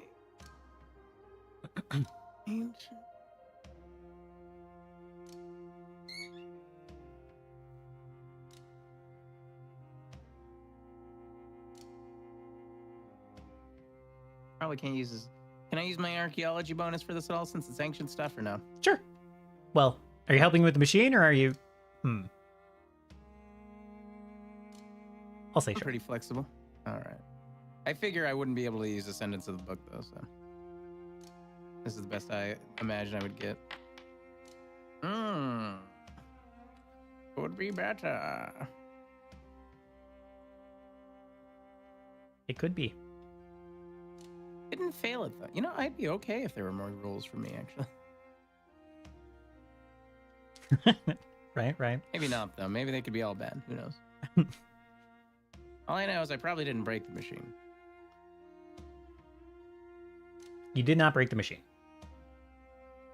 All right. Scene, go ahead. You do not have to make them hidden. Okay. Here's the first one. Oh no.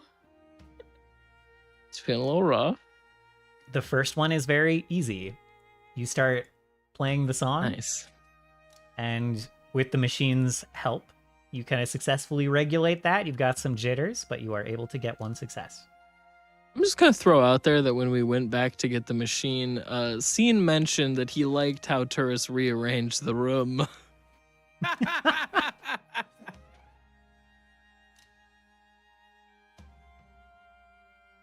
Okay, I'll do the next roll. Yikes. Oh no. All right. Does that fail? That is a success, and it's the last time you can roll that low. Oh no. All right. Well, that's good. Wait, are we aiding every time or just the ones? Do I aid for the Turris harder is ones? aiding for the whole time. Okay. Hey, there we Okay. go. There we go. Feeling better. That stuck on the 3 for me for so long. I was like, why is everybody No. happy with this? All right. You got this. You're kid. getting into the groove. That is a critical success, barely. So you'll have Does that mean I get 2 You'll have of a- them? circumstance bonus for the next one. Okay. Oh, that feels fine. That is fine. You have one more. Yeah. Nat 20. Come on. Close to the nat 20. With Also, all of these should have +1. Oh wait, no, they do. Okay, they do. All right. with the machine's help, you still feel yourself starting to kind of like lose the rhythm a little bit, Okay. but then you hear kind of the sound. So far, the music box has not made any sound, but then you kind of like hear the ringing of the music box, just like light metallic kind of plinking, Hmm. kind of like a thumb piano, like a, you know, just one of those very Like small. kalimba? Yes. Yeah. And you hear that kind of like change in rhythm, and you get kind of a flash of this same spot, of like a girl standing there with like a torch on the ground next to her, and she is cranking the music box and like kind of humming along with it. And Steris, the Triskelion kind of like flashes, and everyone kind of sees this superimposed on the spot where Scene is standing. This girl, kind of like mid-teens, kind of cranking just directly on the music box, unlike Scene doing it with the machine, but everyone kind of hears the sound of the music playing, echoing through the hall. And then you get that last bit played with the help of hearing the music, and the door, a crack appears right in the middle of the door down to where the music box, where the puzzle box is embedded in the door, and this dark stone starts to slide one half to the right, one half to the left, just leaving one pedestal right in the middle, holding the music box with like the light coming out of every side beyond. And the way forward opens. Seeing you kind of like step away from where you were playing this music box. And that kind of apparition of this girl kind of like stays there. And you see her kind of like furrow her brow and kind of like turn to the side a little bit. And then her eyes kind of go wide and turn kind of a bright amber color all of a sudden. And you see her kind of like, without hearing anything, she says a couple of words and like draws some very quick symbols in the air. And then there's kind of like a wave kind of extends down the hallway. And this girl, still kind of like a little bit ghost-like, a little bit apparition-like, kind of like turns to look at all of you. The most colorful thing about her features, those bright amber eyes. And she kind of looks over all of you and then says,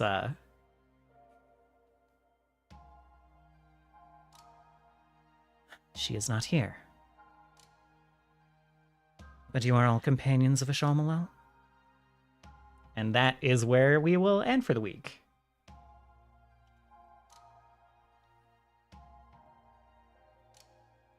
Well, It's one of the Golden Girls. probably the golden girl. The golden girl.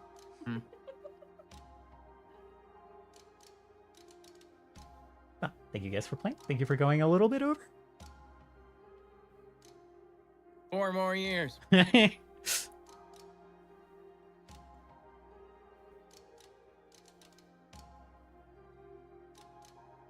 Thank you, Is there Brownie a- Bears. Is there any roll I could do to see if I recognize the song or just anything else from that?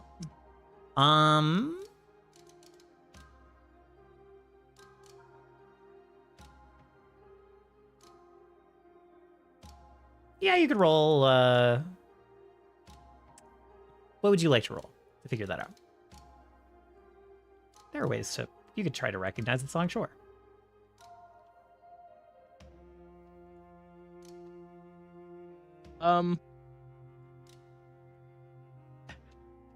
I was kind of expecting you to say no for some reason. So I didn't think that far ahead.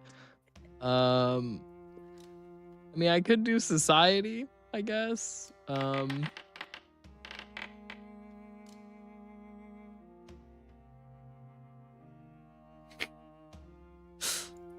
Well, now you can't. Bait stole it from you. Okay. Bait palmed it. Palmed the song recognition.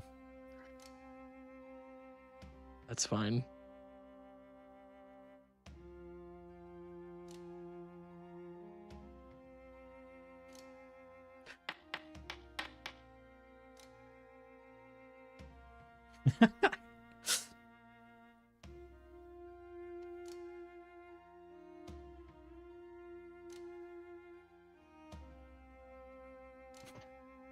So experience?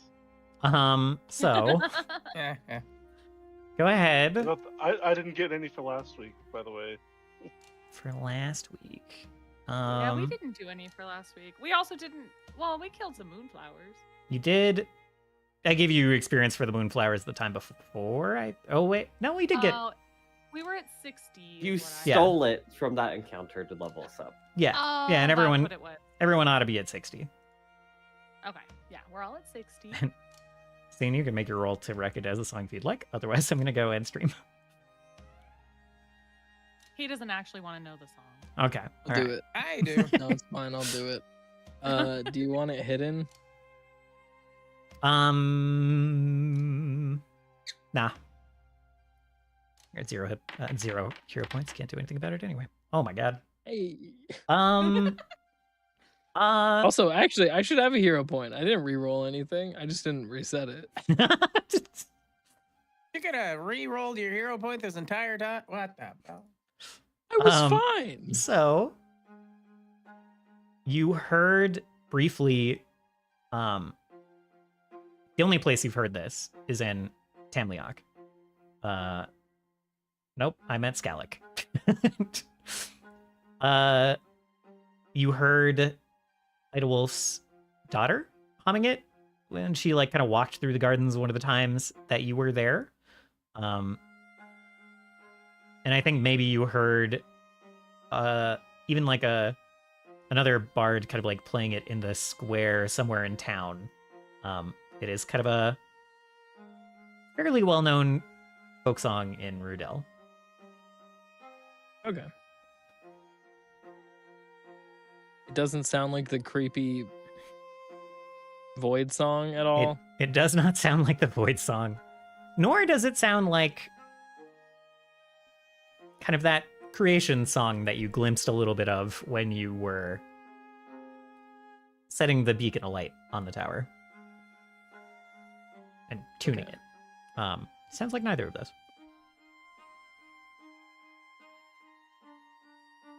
All right. Thank you guys for playing. I'll be back in a minute. Thank you, Varys. Thank you, Varys. All right. Thank you guys for hanging out. I appreciate you guys checking out a little bit of Pathfinder. We'll be back. I'm going to try to be back with some music on Monday and some prep on Tuesday. Is that right? Maybe. I might be trying to prep on Sunday. I'll let you guys know depending on how my schedule shakes out. That's what I'm trying to do is prep Sunday, music Monday, and then I take Tuesday off. But we'll see. We'll see what happens. We're gonna raid Rhino Stacks. Rhino Stacks is starting to stream. I have not recently been able to raid either Rye or V, which is kind of weird. So we're gonna go hang out over there, check out a little bit of Max Payne. Similar vibe, right? Similar vibe. Pretty sure it's like exactly the same. Yeah. So I hope you all have a wonderful end of your week, and I'll see you all again when we're rolling back around to start the week. Goodbye.